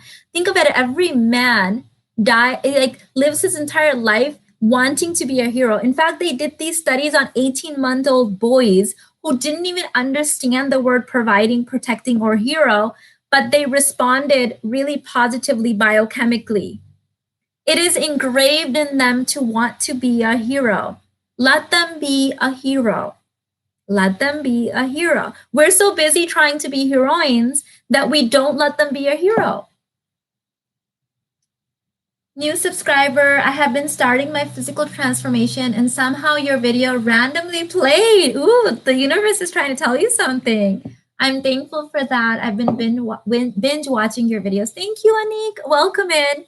Welcome. And you can, once your consciousness changes, babe, like if you watch my old videos, I look very different, and I'm still natural. Like I still have all my natural parts. Not that there's anything wrong with surgery or anything like that. I believe in free will, but I've had no Botox, no weight loss surgery, no tummy tuck, nothing. Like it's all just from changing the way that I think, up leveling my feelings, changing my diet, exercising, treating myself like a queen and a goddess. That's it.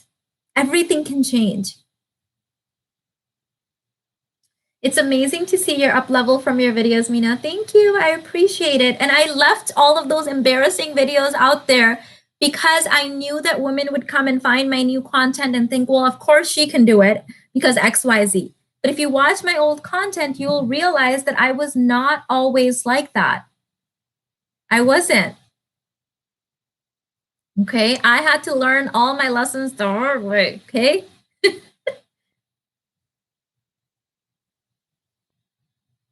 Thank you, Maggie. Atira said, I followed Shira's advice and got an older man, 30 years older. He was a wonderful guy, but the age difference doesn't work for me. I wanted a family, and he's older than my parents. I'll stick to 8 and 9 years. So that is one of the things that I really respect about Shira, but it's not for me. So I was asking my husband, I said, babe, like, what's the age gap that you would recommend? And he's like, worst case scenario down 5. Worst case scenario up 12. So I said, interesting, you are a man and you're saying that you would not date or marry someone that was more than 12 years younger than you? He's like, no. He's like, that is just cause for trouble. He's like, that doesn't even feel like a real relationship. He's like, I would not feel comfortable with that. And to me, the up level is 10, personally, okay? Nothing wrong if you have more. I respect women having options and choices. I'm all about female empowerment. So trust me, it's all good. But for me personally, Irfan is 9 years older than me. 10 would probably be the max that I would personally go. Remember that after a certain age, men start aging a lot faster than women. know that too. So men have the advantage early on in certain things, but after a certain age, this is scientifically proven, by the way. You know, a lot of what I teach is scientifically based. I am a science and evolution nerd and have been for 20 years. So they go downhill really, really quickly after a certain age. This is why women outlive them, especially if they have been providers and have been doing everything right. Okay, so don't go too high. If you have the option, don't go too high. If you're married to already someone who's 20, 30 years older, you need to make sure that he thinks that he's providing for you by taking care of his health. Make sure he's on keto, working out, staying active, taking care of himself so that you can prolong his lifespan and his health. June said, yes, I can't go over 15 years of age difference. Personally, that's why I think I will really benefit from your channel too. Yeah. I see, we all have our personal preferences. For me, interesting, my husband say 12, but because a lot of men, there's studies show that men are very much attracted to women in their 20s. But the thing is, that doesn't mean that they're going to marry women in their 20s when they're in their, late 40s or 50s. So what I've created is I want to have a life and energy that's youthful. Okay. So if you're an older woman, if you take care of your hair, skin, nails, your body, you eat well, you take care of your energy,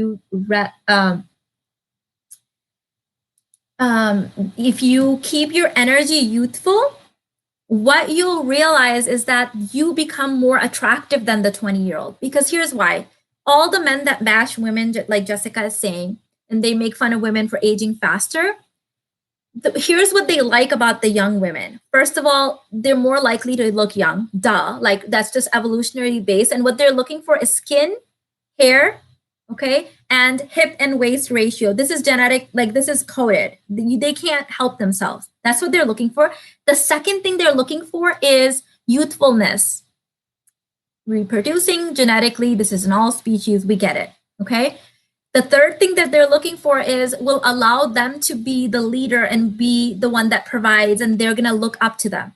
Here's the mistake that women in their 30s and 40s make. We will let our bodies go, our hair go, we'll stop wearing makeup, we'll stop taking care of ourselves. Then we'll try to one-up men, and then we're holding all this resentment and bitterness, which takes away the fun and playful energy. So you just screwed yourself out over. If a woman, so let me give you an example. I hope that you guys are not going to think, I say this most humbly. So please just bear with me. I know this can sound kind of cocky. I'm 40, okay? If I'm in the presence of a man and I am dressed really well and I've got my healthy hair, my healthy skin, and I'm dressed, to the nine, and I have done my inner work, I have no bitterness towards men, I can make him feel like a man, I can let him buy my dinner, pay for my condo, my car, put money in my account, and I can have a lot of fun, he will choose me over the 25-year-old. Because I'm more intelligent, but I'm also giving him all of the benefits that he would get from a 20-year-old. I have the visual appeal, I've got the voice, I'm letting him feel like a man, I'm more spiritually evolved, and I'm going to be better in bed. All men know that older women are better in bed. So here's how a 40-year-old woman, I hope that this is not offensive, but I can have an advantage. Here's why I have an advantage over most 20-year-olds that I personally know. Most 20-year-olds that I know have let themselves go. They drink really heavily, so their skin and hair doesn't look good. They eat really poor quality foods. They don't sleep well. They wear athletic wear. So I'm 40, but if I went to a club looking really, really cute, I could pull myself off as a really well-spoken, intelligent, feminine 25-year-old, and a man would choose me over the 25-year-old that's drunk and falling everywhere, couldn't speak properly, is dressed sloppy. Like, I'm sorry, but that's just the truth. And I know that this comes across bad, but don't let anyone age shame you unless you're also age shaming you. Look the part. This is very easy if you follow my diet. Follow the Wheat Belly diet, and I promise you that you will reverse age in 30 days. Look at all the before and after pictures. If you go to Google right now and put in wheat belly before and after pictures, and then look at the women in their 40s, 50s, and 60s, look at their before picture and look at their after picture, and you will be shocked. 25-year-olds are also not self-aware. There you go. So even a man like Irfan, right? Irfan, my husband's a multimillionaire. He's saying he would not date anyone or marry someone 12 years older. 12 years younger than him. Okay. So you, as an older woman, have the advantage as long as you don't let go of your looks and you do not lead with your success and you lead with your femininity. You're telling me the wisdom of a 40-year-old can't outdo it of a 25-year-old? Of course you can. The thing that 20-year-olds have going for them, the only thing I had going for myself when I was in my 20s was that I was pretty and young. Other than that, I was dumb as a brick in the important things. I was intelligent in the school academic world, but when it came to relationships, I was dumb as a brick. Okay. Oh no, here, let me write it. English is not my first language, so I mispronounce things all the time. There you go. That's what I'm asking you. It's funny. I speak multiple languages, so sorry.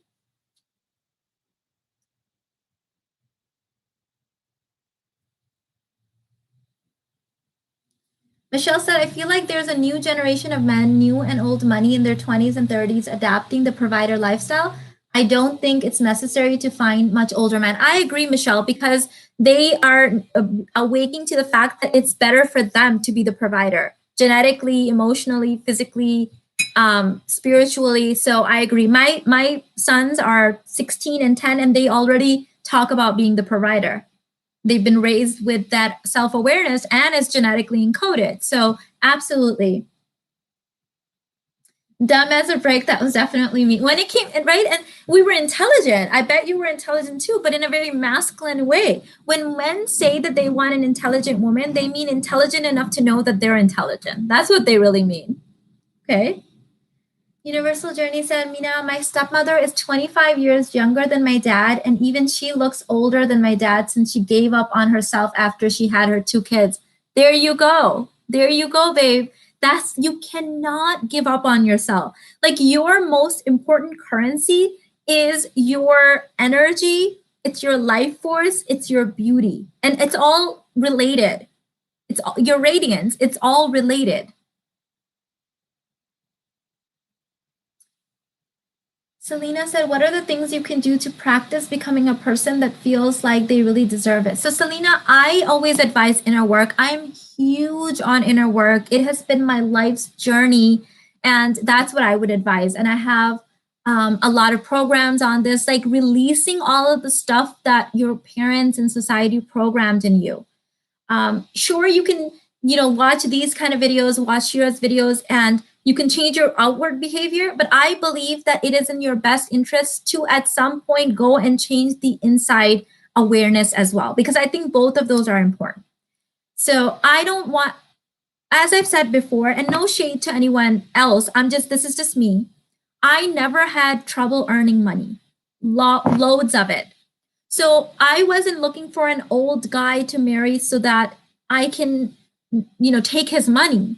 I just wanted someone with money who was smart and intelligent and masculine so that he wasn't looking to me for money. I wanted romance. I wanted love. I wanted that happily ever after, which I have with my husband. So if I went too old or just for that thing and didn't look for the qualities matching and the value systems matching, I could have gotten the money. But again, money was never the issue for me. For my unique circumstances, I was trying to protect the money that I knew I was capable of earning and having by marrying someone who also had their own. Does that make sense? So it's a little bit different. But do what you need to do to set yourself up. Do what you need to do, okay? If you have money coming in, do not lead with that. Invest your money, gain true freedom. Do not bail a man out. Do not solve his problems. Laugh if a man says that you want, like, be like, you're a man. Oh, I would never disrespect you in that way. Oh my goodness, you're so silly. You got a good sense of humor. I knew you were funny when I saw you. Do that, okay? Do not, do not bail a man out.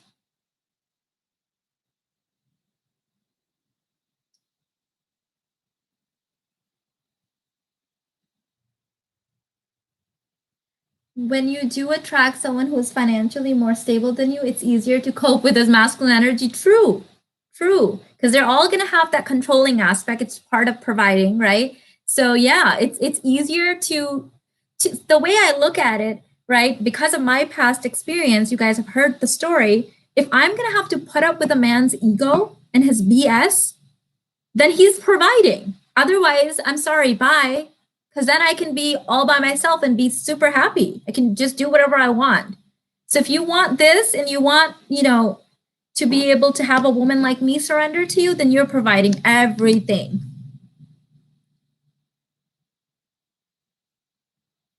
Okay.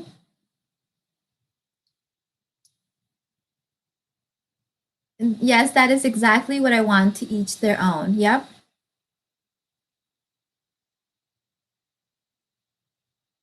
What if a man says he wants you to help him get to the final step of his career to allow us both to be able to relax? Tell him that is great. I'm here to cheer you on, baby.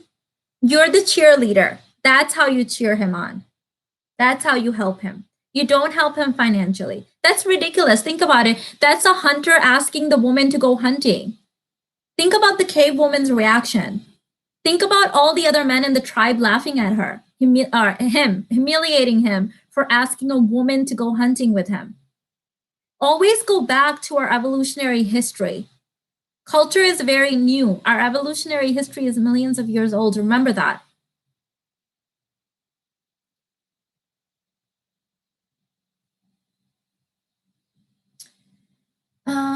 I have a 7-month-old daughter and a 4-year-old boy and married. I feel tired and stressed. What are the steps you would take in my position to get back into a true woman and not just a mother?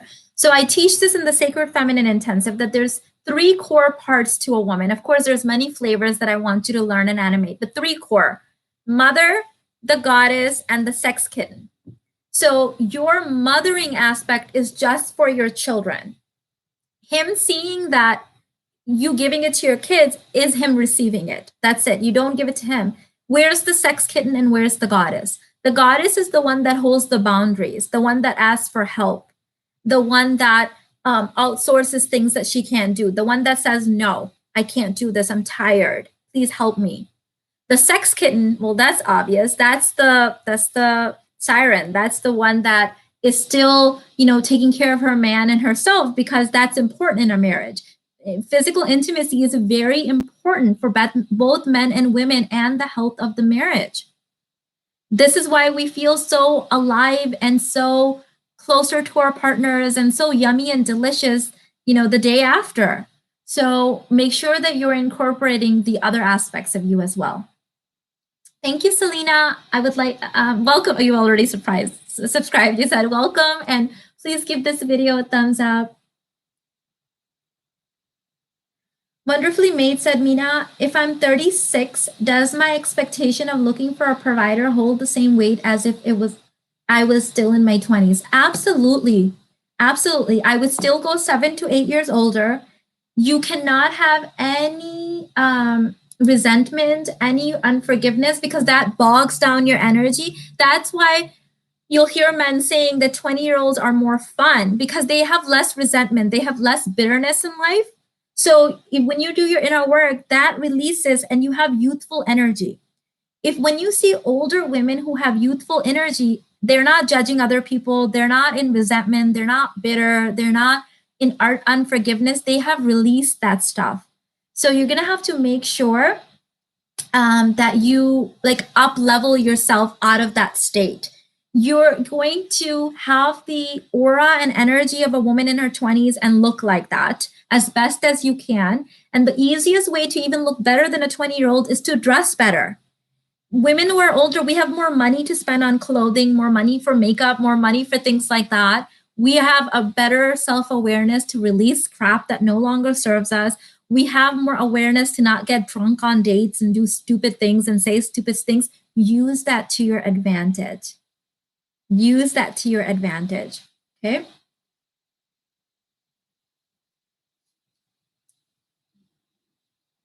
Mina, oh, how I wish I could show my sister this. She is a modern feminist, education focused, insecure, and very detached from her feminine. It's sad fact that you can't save everyone. You can't.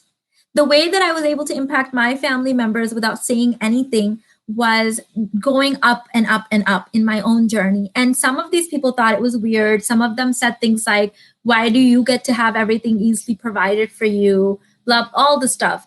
I just kept going. I just kept focused on what I needed to do. And I did it every single day consistently. And eventually they started doing it too. Not because I asked them, but because they saw, obviously, this is working.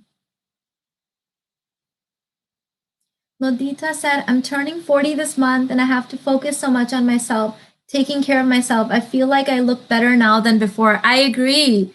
Notice that if you watch my old videos, when I was in my 20s and 30s, when you watch Shira's old videos when she was younger, notice that we both look a lot better at 40 than we did before, because the more your consciousness grows, the more you release, the more you forgive, the better take care you take, you look better. You age in reverse when you're doing this work. Okay. Goprak said, if the man wants the nursing back to health kind of energy when he is even slightly unwell, what is that? Especially an ex of his was doing it and I can't.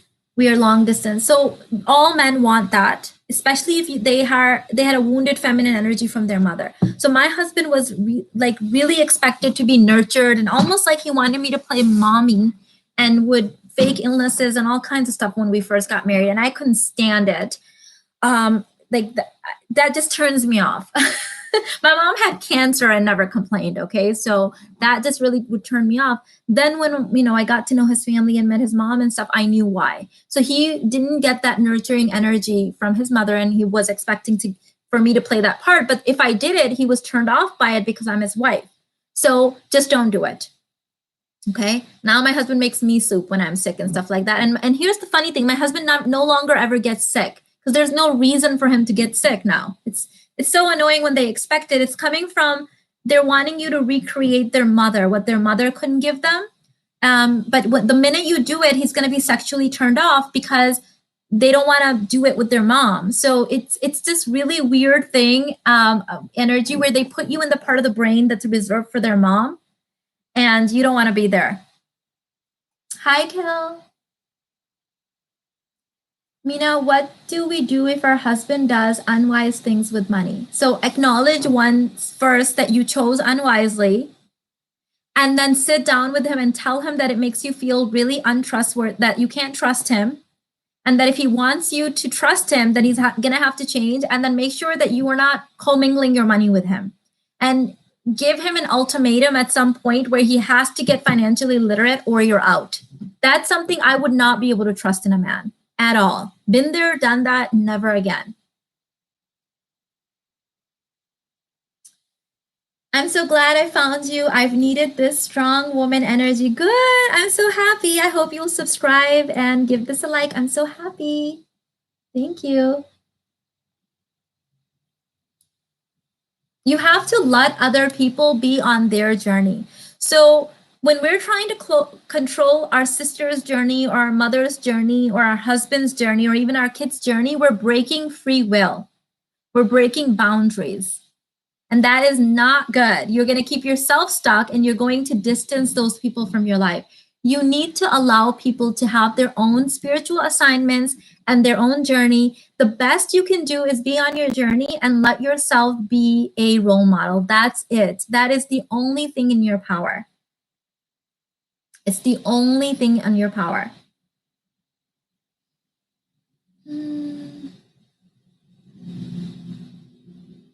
Let's see. You're so right at the universe guru, being turned off when a man wants to put you in the mommy role for them. I was so turned off as well. Yep. When they didn't get their, it's kind of sad too, because if they didn't get it from their mom, they're kind of like looking for that, but that your mother energy is for your children, right? So my kids get that nurturing energy from me, so they're not going to be looking for that in their wife. It's like they have a mommy, right? But not all men are lucky enough, because remember that a lot of these women that raised the men we're looking to marry or marry to were already in their feminist role. So they weren't very nurturing. And so that's kind of what they're looking for. But then they're also being turned off by it. And it's all subconscious and you don't realize it.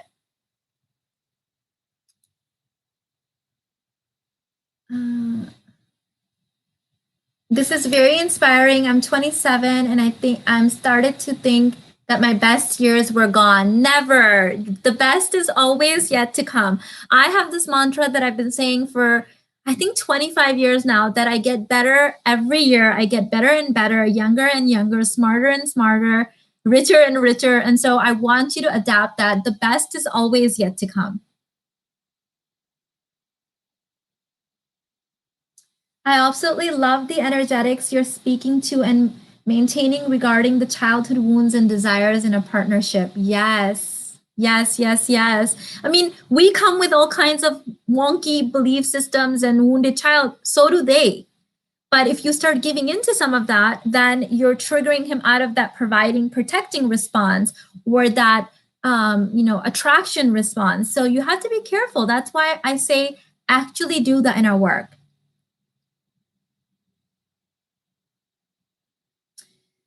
Mina, what if you give him an ultimatum and say that you can't trust him if he doesn't provide, but he still says no? So an ultimatum is a decision that you will make, not so if you say you can't trust him, then he doesn't care if you don't trust him, right?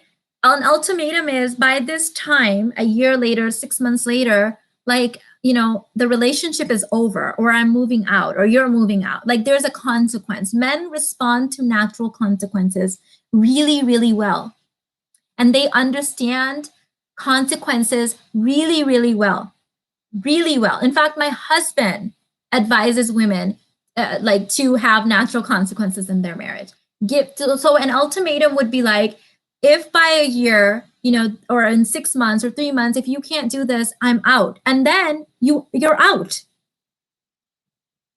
This isn't emotional. Women have never made emotional decisions regarding relationships until the recent genre of humanity, and look how that's working out for us.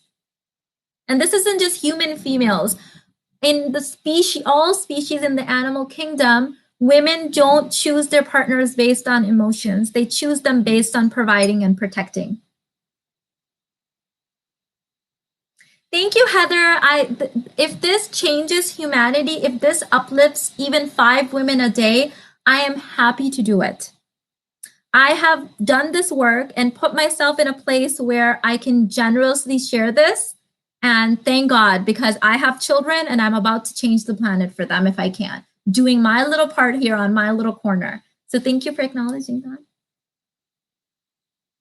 Chloe said, absolutely. That's why not being the good girl is the deepest service to both individuality and the individually and relationship. I agree.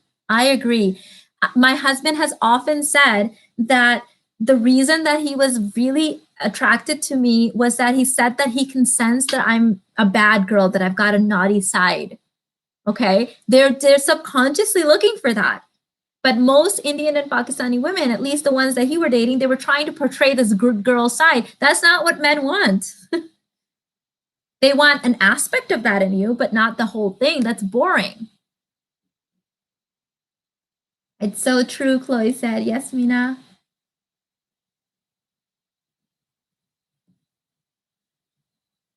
Emotions only lead women to dead end. Absolutely.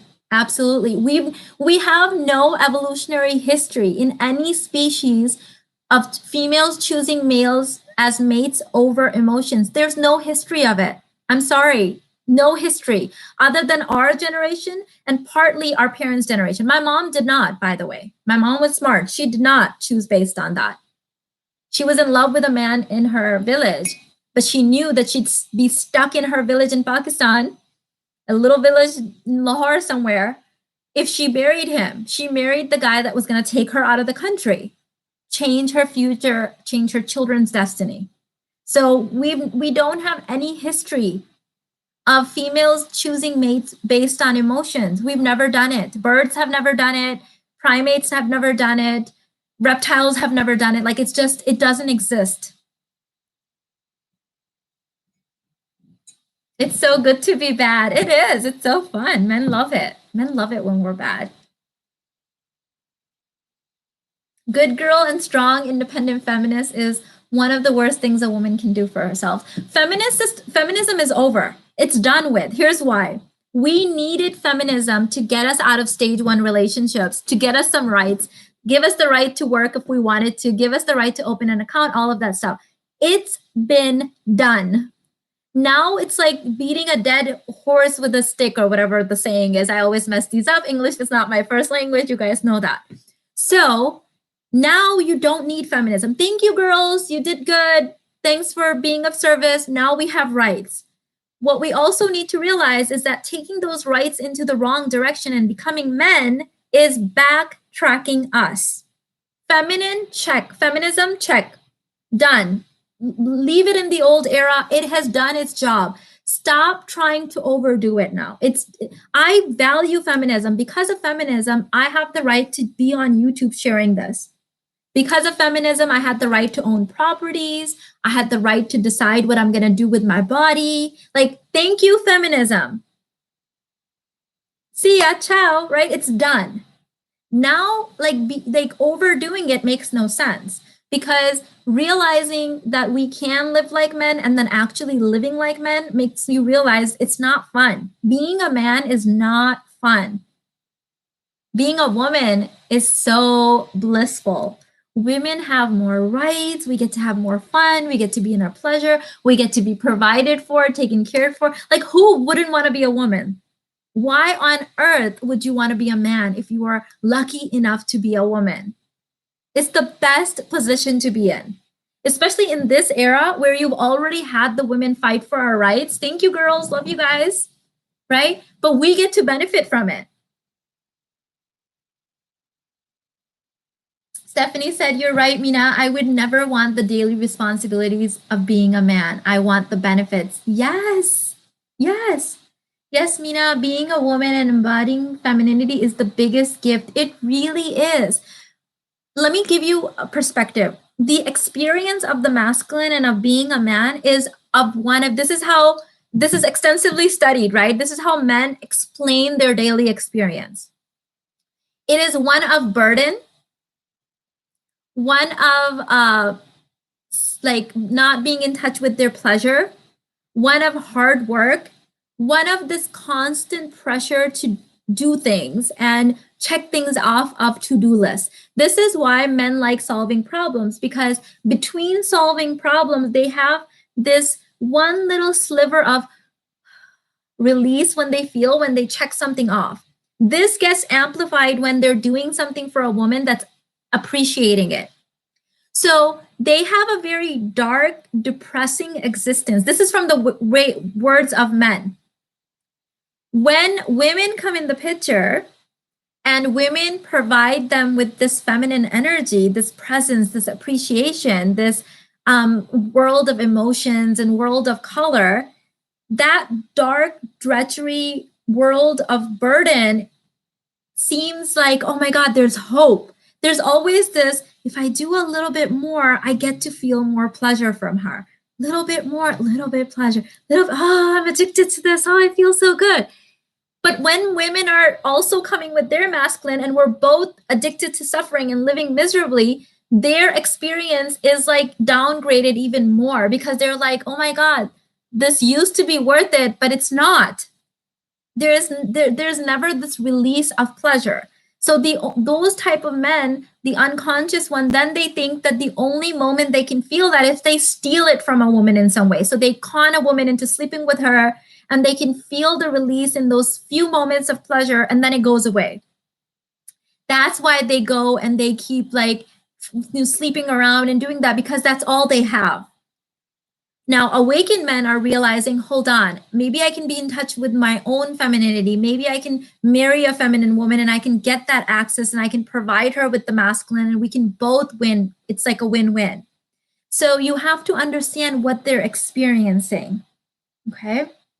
Wow, Mina, that's so brilliant. Men built the the world for us women. Yes, they did. Think about it. The caveman was happy living in the caveman. In the cave. Some cave woman came along and said, "Thank you for the cave. I'd also like a door on it, please." And then he built the door.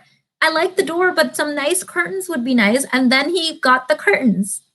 Civilization was built for women by men. Men live to impress us. So, but if you are also a man and you're trying to impress him, you're leaving your man open to other feminine women, to other aspects of femininity. A good guy who's not getting masculine energy or feminine energy at home, he will look at the radiance of his phone and the TV. Because think about it, the phone is now competing with our radiance. So he'll just look at the phone. He'll start playing video games. He'll go golfing. He'll go surfing. Those are very feminine energy activities. Or he'll start helping his mom because she knows how to be more feminine with him. Those are the good guys, okay? A guy that's just like had it will go and cheat with a feminine woman because they can't help it. They need that feminine energy. It's life force for them. It's life force. That's why, every once in a while you'll come across some really weird woman claiming that she slept with 200 married men to save their marriages. Unfortunately, that's what she's talking about. I always cringe when I see those kind of videos like recommended to me on YouTube, but I'm like, I know why she did, because he's probably married to a doormat masculine energy. And him, oh my God, if I share the story with you guys, you guys are going to freak out. Okay, so let me give you an example. This happened in my family. So my mom's older brother was was married. He had 3 kids, and every time we would go visit Pakistan, I would notice that when my uncle was about to come home, he was providing for all of his siblings with my mom. She was also sending money. His parents, because my grandfather had been in an accident, his wife and 3 kids. He was very stressed out. He would come home. 5 minutes before he came home, my aunt would go, this is his wife, my uncle's wife, and go tie something around her head and start going, and she would be fine before that. And I was like 5 years old and I was very confused because I would see her talking and being, she lived in a joint family, she would be fine. But right when he would be coming home, she would pretend like she was sick. So I don't know why she did this. Maybe she was trying to get his sympathy. He would come home and she would start playing like she's sick. And he would try to give her medicine and try to cheer her up and nothing would work. And then he started spending a lot of time away from home. So let me tell you this. Okay, so let me explain to you that the story was partially told to me from my mom and partially I witnessed it. So when we were visiting Pakistan one year, I think I was like 7 or 8 years old. My uncle, the same uncle, came home and he was desperately asking my mom for a very large amount of money. My mom said she just simply didn't have it, right? Even in the dollars are worth more, we didn't have that kind of money. And she told him she didn't have the money. He turned around, looked at her, and my mom used, her nickname was Sheena. And he said, Sheena, if you had the money, maybe I could have lived. And then he walked away. The next scene I remember is I was playing with my cousin, same aunt's house that always played sick and didn't have sex with my husband, all that stuff, right? Someone knocked on the door. She opens the door. It's the police. My uncle had been hit by a bus, his motorcycle, and he died on the spot. The next thing I remember was his funeral. Let me tell you what happened, okay? Anyone want to take a guess? So for years, he would come home like after a long day of work, providing for not only his wife and his 3 kids and himself, but his parents and 7 siblings. And every single day for like a decade, she would pretend like she was sick and tired, and she would dress very shabby. If she looked well, she would go and change her clothes into something shabby before he came home. So he started seeing another woman. This very seductive, sexy woman started coming on to him. He was a doctor. In Pakistan, doctors don't really make a lot of money, but they have a lot of respect. And he was very good looking. She started coming on to him. He started having an affair with her. But the only reason he was having an affair with her was to keep himself floating enough so he can provide for all these people. Eventually, the woman was like, hold on, hold on. He's taking all my feminine energy and getting all this pleasure from me, and he's providing for all these people. I could have all this money. So she started pressuring him to either marry her, or her brothers started saying, either you're going to marry my sister, or you're going to give us this large sum of money, or we're going to kill you. He was begging my mother for money to save his life because he wasn't about to leave his family. He couldn't marry her. So he thought I was just going to give her the money.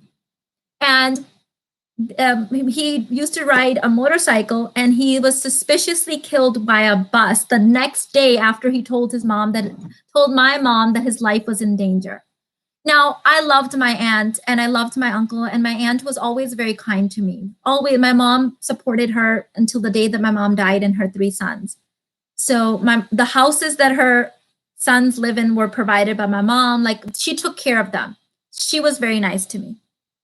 But I don't know why she did it. Why would you look shabby when your husband comes home after a long day of work and pretend like you're sick? I'm not saying that my uncle is not to blame for having an affair, but did he have another choice? Look at the situation that he was put into.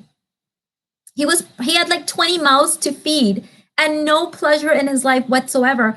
His wife made him an easy target for that family. We will never know. In Pakistan, it's very easy to kill someone and like get away with it. And motorcycle accidents do happen with buses all the time. There was never an investigation.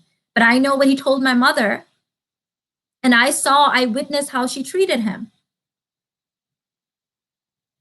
I had a dream with my uncle and my mom in it 3 nights ago telling me to share the story. And that's the reason that I'm sharing it for the first time ever. I have goosebumps as I'm sharing it.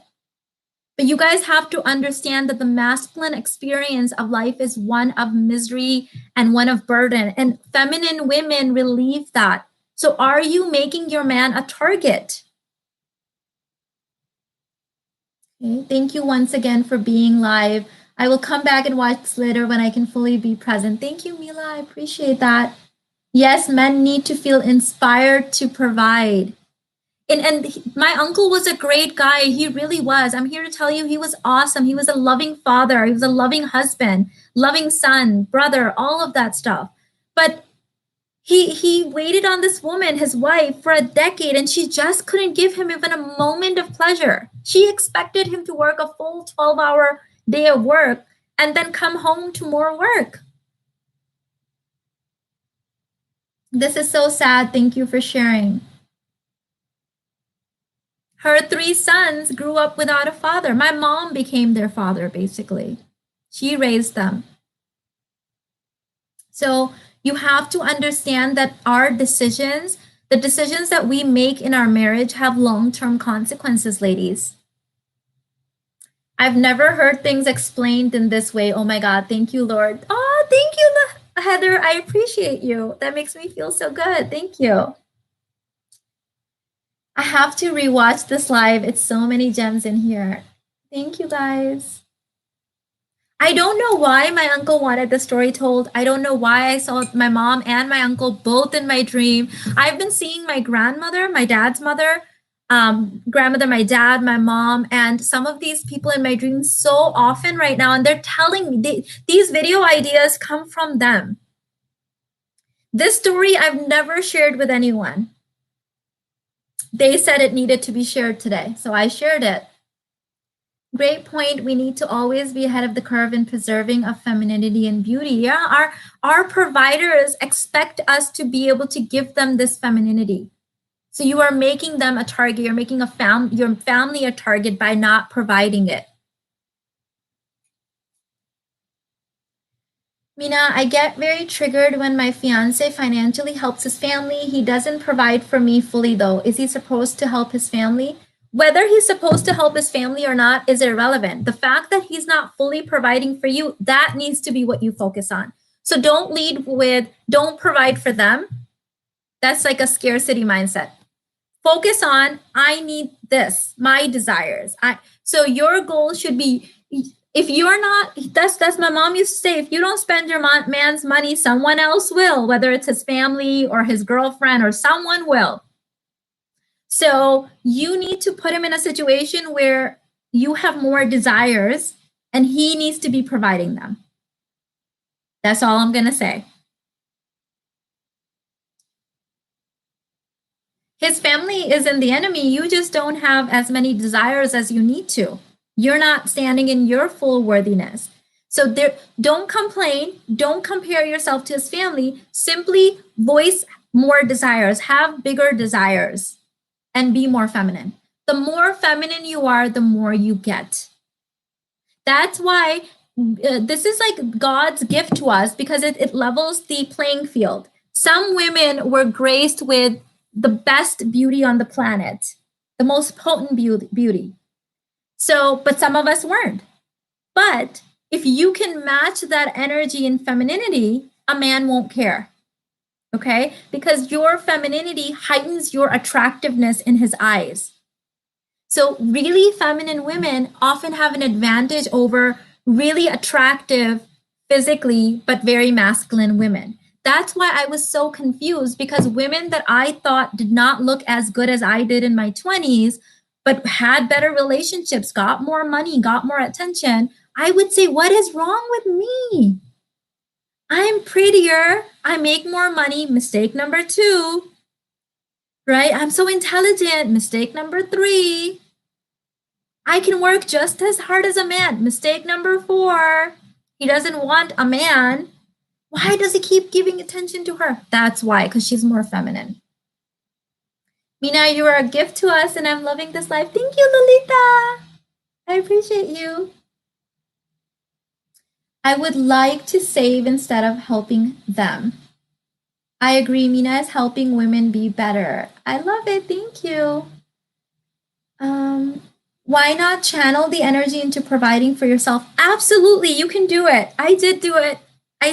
But eventually I wanted to be in a relationship and I wanted yummy polarity, and that's the only way to get it. If you want to be single and you want to provide for yourself, I see nothing wrong with that. I actually really admire people who realize that they don't want to get in a relationship or have children, because at least they're conscious enough to know what they want. So I actually admire you, Samantha. Go and provide for yourself, live your best life, go travel, go buy your house, go buy your car, and enjoy it. You don't need a man.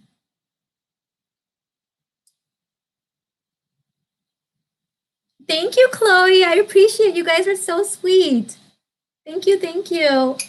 I appreciate that. I feel like, okay, so you guys asked me, like, what's the difference between $1 Million Babe, right? This basic babe, self-aware Barbie, $1 Million Babe, and high end Tiffany. That's the difference. Once you get to a place when you're a $1 Million Babe and you manifest the man and the kids and the house and the money and the Chanel bag and the Lexus and the clothing and everything, there comes a time where I want more, my desire for more turns into desire for helping humanity. So me doing this, I feel like, is my little bitty part in my little corner of the universe and helping change the planet and leaving it better than I found it. Okay, that's feminine. Leaving a place more pleasurable and better than you found it. I think that's innately feminine. It's like the lingering of a scent after you've gone, right? Or the smile that was contagious and you were gone, you left the room, but someone else is still smiling. That is it. And so when I make these videos, I feel like that's me doing that part. And I hope that this will help you and it will help your children, and that will change the world for my children as well. Because many of you out there, maybe my children will be married to your children one day, right? Or be working with your children one day. And so we all have to do our part. And so I'm lucky enough to have lived my life in alignment, to have everything that I desire, created everything that I wanted. I have nothing left to put on my vision board for myself. I never thought that there could be ever a person on the planet that had nothing more to desire for themselves because they achieved everything. I cannot believe I am that person. And I'm ready to pay it forward with my overflow now. Thank you for addressing my question, Mina. Do what works for you, queens, but never lose yourself. 110%. When you lose yourself, you don't get a provider husband. Men don't provide for women who are lost, they provide for femininity. I just adore you and your embodiment of the deepest love, femininity, healing, abundance, and grace. You're so inspiring, and I'm grateful for you. Chloe, I'm grateful for you and for you trusting me on this journey. I know this is not an easy journey. I know I have a very tough love level of style teaching because I think that's what women need. It's worked for me. It's worked for a lot of my clients. I get it. It's not for everyone. So thank you for trusting me. Sometimes I'm not nice. Sometimes I'm blunt, but I know that you've always trusted me. Sincerely, Yona said, Mina, how do provider men see their women who has a small business? Is that ever an issue? I think when you have a little something of a hobby going for you, it's actually a turn on for a man. Make it super spiritual. Even if it's not, make it sound spiritual. I think my husband is so secretly turned on. Well, maybe not so secretly because he makes it really obvious. The fact that I'm a feminine energy teacher, and like he will be like, "Oh, Mina, look, it's 8:18 or it's 11:11." Like they like that. So have a little something. I gave you a whole template for that in my previous two videos, that let him provide for you, and then eventually when your kids are like in school and you're bored at home and you're doing your self-care, start a little something. Start a little spiritual business, a little feminine business. Watch the video, Turn Any Masculine Career into a Feminine Business. That's where I talked about that.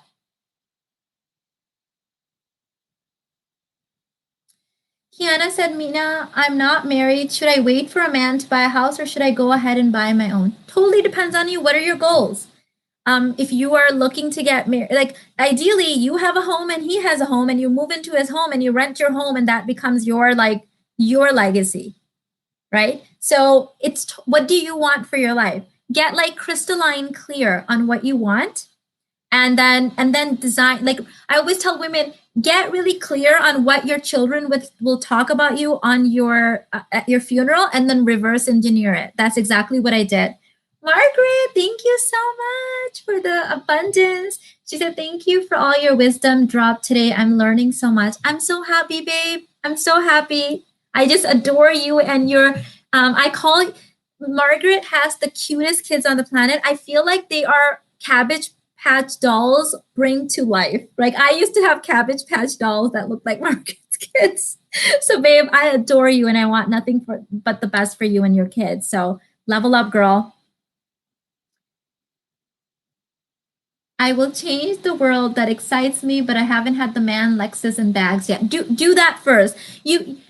When you're drowning and you're trying to change the world, it doesn't really work out. Like my mom tried to change the world and then she drowned herself. Like by the time she was 47, lost most of her hair, got diagnosed with cancer, died at 49. Okay, she tried to change the world through masculine energy. It's like matter creating matter, and then she burned herself out and she's gone. Okay, so you can do it that way, but isn't it more fun to do it the way I'm doing it? Like I built myself up first, and now I'm giving you from my overflow. Otherwise, it feels very rapey because you're giving from an empty cup. You can't pour from an empty cup. That's like, it defies physics. It literally defies physics. Speaking of physics, guys, ladies, and gents, we have this is for women only. The Physics of Femininity Intensive is happening this Saturday. It's my New Year intensive. I usually run these in live person every year, but this year we had to do it online, which has its own blessings. It's happening on the 16th of January. If you're watching this in the replay, you can buy the replay, but I want you to be there live. So check it out, ladies, in the description box. Trust me, you're going to want to be there. It's going to be good. I'm signing up this week, Wonderfully Made said. Good, babe. Would love to have you. Thank you, Maggie.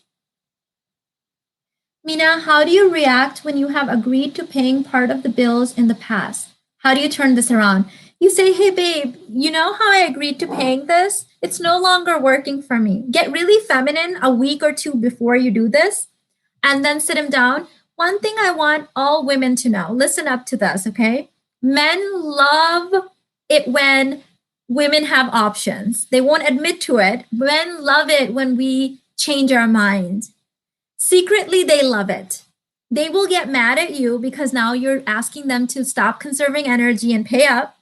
But a true man will likes it because it gets him to up level as well. I love up leveled my man by my constant up leveling.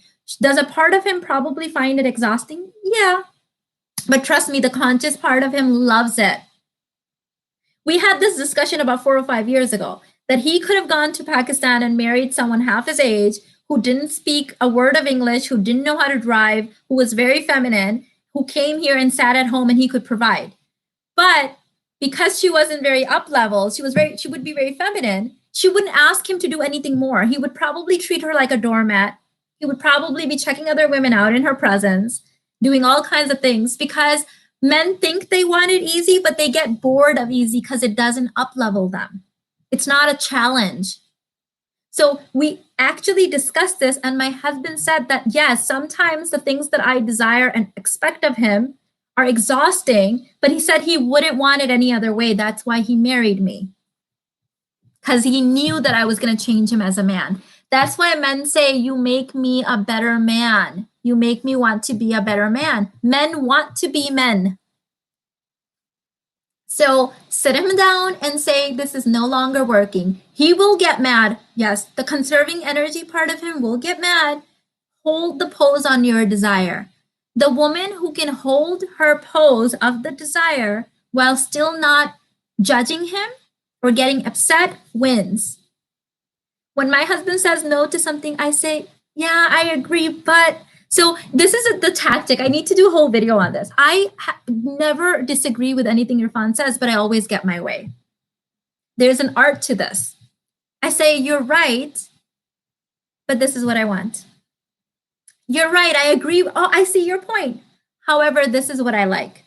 I always get what I want. Why do you think? I never say it by arguing with him. I never debate it with him. I never try to get him to see my point. It's irrelevant. If I want it, I want it. There's no debate. But he's also not wrong for not wanting to give it to me, but all I know is I want it. And then he does it. I talked about this before. Let them put up the roadblocks and then let them trumpet. Right? So when men say, no, I can't do this because of X, Y, Z, it makes it more challenging. Then they want to go do it even more because they want to overcome the challenge and impress you even more. Let them do it. Chloe, hold the form for my desire. Woman, you give me life. Thank you. Thank you so much for the super chat. You were so sweet, Chloe. You have no idea what an honor it has been to watch you evolve into this just very up-leveled feminine woman. I love it. Thank you, thank you, thank you. Thank you for giving me the opportunity. Yes, I hear you. Makes total sense. Yes. Especially when you have your own wage and make as much as him, it's not so easy to ask him to pay everything. It's what is in their evolutionary history. Drop the it's not so easy. Your money doesn't matter. Hold the pose. Hold the pose. Just ask. The problem is that most women have this narrative, so they won't even go and ask. I know because I work with a lot of Indian clients that are in that situation. I work with all women, but the Indian clients are the toughest to work with because they're living in the United States, earning six figures, multiple six figures sometimes, but they're acting like they're living in India and have no rights. And you cannot tell them that they're in slavery. They don't understand that they're not. They'll say, no, but I have a woman that I'm working with. She makes $250,000. Her husband makes about $110,000. She has to deal with her in-laws, pays about 60% of everything. She was like, but if I say no to paying everything, he'll take away my car. I'm like, good, Uber everywhere. You make $250,000. What if he kicks me out? Babe, you live in the United States. I used to be in real estate. When people stopped paying the rent, it took me a year to evict them. He can't just kick you out. And even if he did, go and live in the Ritz for a month. You make $250,000. But my parents will be mad. Where are they? In India. Call them up and get mad at them for choosing this asshole for you. Yell at them. Curse them out. Of course, they're not going to do it. But I'm like, you have to understand that this is your life. The people that ruined your life are going to question your life choices. right? The person that you're sharing 50-50 with is going to kick you out. In what country? In the United States, it doesn't work that way. Oh, but he said he'll take away the kids. This is not India. In the United States, you can't just take away a woman's kids. It's illegal. But they don't know this. That's why I have to like bluntly tell them that all of these things that are in, of course, I can't force them to make that decision, but I show them that what they're saying is really ridiculous. Do you understand? So there's women that have been brainwashed into thinking that they have no rights and they're living in the United States of freedom. We have to get rid of this belief system and make the move. Make the move.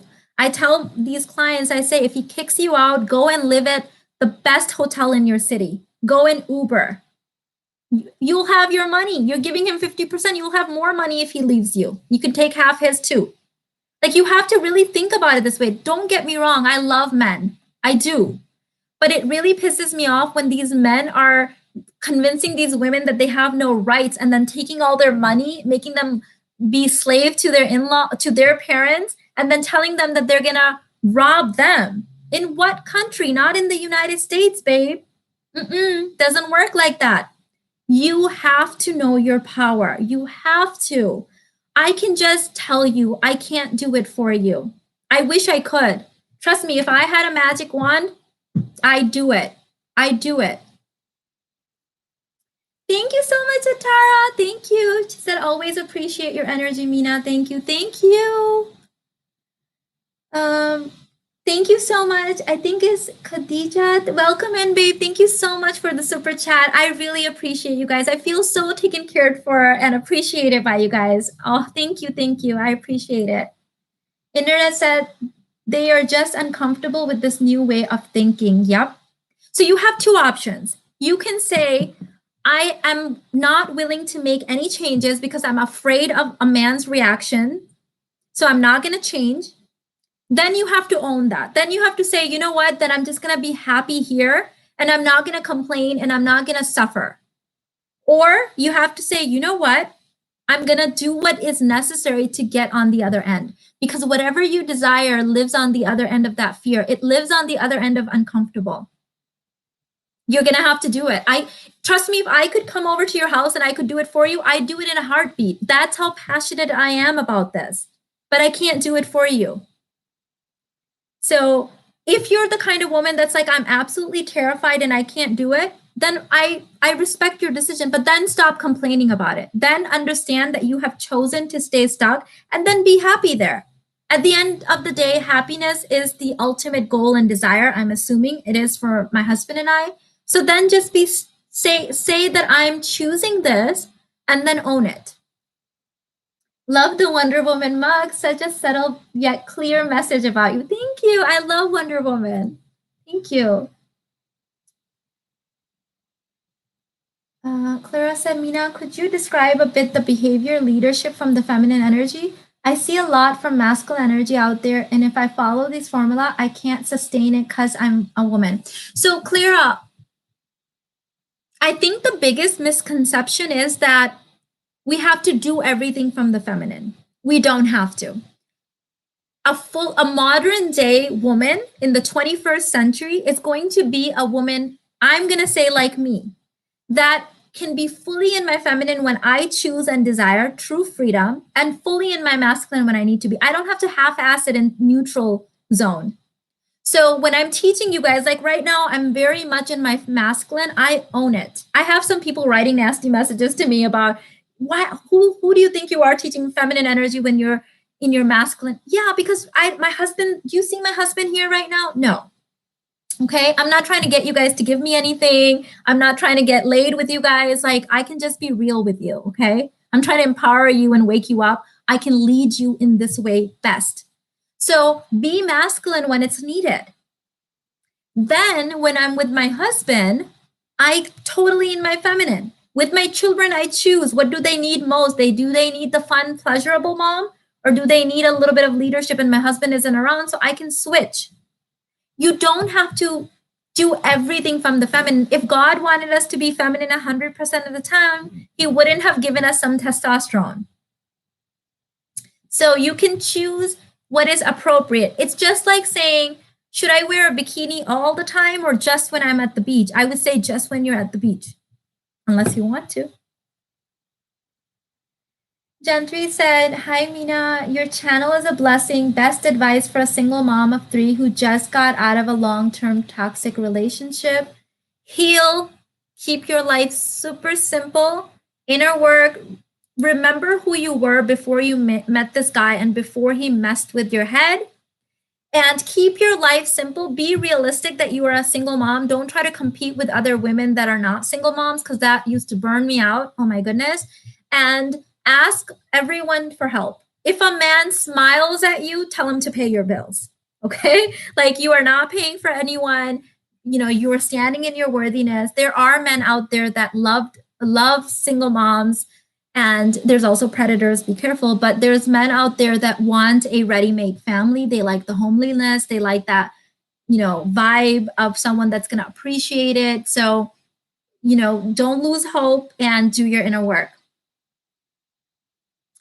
If your husband watched all your videos, would he be triggered? I have no idea. He doesn't have time. He's busy providing, but his 5% conscious mind would probably be triggered, and then the 5% of the ego mind would get triggered, and the 95% would know. My husband knows what I teach, by the way. He gives the same advice. There's nothing to hide in my world. What percentage of the time you are feminine and which percentage masculine? Depends on whether I'm teaching, coaching, how much am I with my husband. In a usual day, I would say on days where I'm coaching and live streaming, probably 10 to 15% masculine and feminine the rest of the day. It's just more fun to be in your feminine because it's your natural state. Oh, thank you, Heather. I love it. Thank you. I appreciate you. Then what are those women writing me nasty notes about? I'm so confused. Thank you, Mina. I've learned a lot from your videos. My children's father always has excuse for not getting married after 5 years. He also expects me to pay some bills, but I say no. Don't pay and start dating other people. He's not your husband. When someone's not your husband, you're free. When you're not married, you're free, basically. I don't believe in girlfriend-boyfriend relationships unless you're under 22. So go ahead and start dating multiple men. There's a world of men out there that would love to provide for you. Oddly enough, I think Irfan would be proud that you're sharing your authenticity with the world. He really is. He's really, you can see that because I see him giving advice to his friends and family members that is very similar to what I teach. And he didn't consciously know this stuff coming in. He's also given my YouTube videos to, this was years ago, and this is how I knew that Irfan wasn't embarrassed because he would tell me, oh, I met my friend for lunch today and he was telling me about this and that. And I gave your YouTube channel for him to give to his wife. So I was like, oh my God, like that was a big aha moment in my life because up till then, I didn't know what he would think. And he did this about 3 or 4 times and enough times where I'm like, oh my God, like, okay, like I like that. Thank you. Thank you so much, Maggie. Give this a thumbs up, ladies, so more women that are stuck in situations can find it. He'd probably be annoyed that she's saying juicy to anyone but him, maybe. I like that. Maybe. Thank you, Heather. Working in corporate, I noticed that men in the workplace respond to women in their feminine very differently. They would either be afraid of women in their masculine or compete with them. It's it's an activation in their brain. Men in the presence of alpha energy, masculine energy compete. They can't help it. And if you're a feminine woman, you're probably going to have to do less at work for the same pay. Masculine women work harder at work. It's just natural. It's just natural. You're going to give more work to the masculine woman. Thank you, Ardley.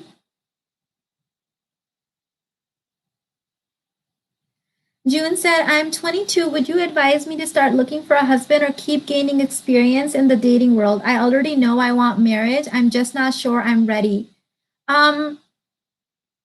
even if you're not ready, June 22, you're at that point where I would say it could go either way. Oh, I've got a couple more minutes before Alina's lunch, so I'm gonna head out soon. But um, you're at that point where you can mess around for another year or so, but I wouldn't do too much because, you know, sometimes it can take women a couple of years to find that ideal partner for them, you know? So right now you could waste time because we're in COVID and you're 22, but I would say at 24 at least I'd start getting serious. I could never work in corporate again. I could never do the 9 to 5. I think it's such a soul sucking experience for a woman to be working for someone else. So if you can, like I always advise, I've always been an entrepreneur. I have worked for corporate before. It's not for me. My mother was an entrepreneur. So I would highly recommend, starting your own something. Feminine women really have it easy. They have it made. I agree, Elizabeth. Yeah, I agree. Followed you from the Pink Pill. Love your content. Thank you, Abasi, K Abasi. I just discovered Pink Pill last night from Shira's live stream with her. So I hope to do a collab with her soon too and get to know her content. So thank you so much. I loved her energy as well. Thank you for checking me out. Yeah, you get so burnt out from that. I agree. Mina, how do you play around under 22 without getting too deep? So you understand that emotions have never been an equation for the women, for females in the dating world. The reason under 22 you're going to be playing around is because, well, first of all, if you're under 18 and you're dating someone 7 or 8 years older, it's not even legal for you to date the guy that you should be dating yet. This is a conversation I've been having with my 10-year-old yesterday because he was saying to me, Mommy, I'm not sure if I ever want kids. And we had this whole beautiful discussion around it. And that was one of the things I was telling him. I'm like, when you're going to be in college, you're going to have to be honest with those women because they're not going to be your peers. So you're not going to be able to marry them even if you fall in love, because if you can, but it's not going to be the same level of respect and experience. So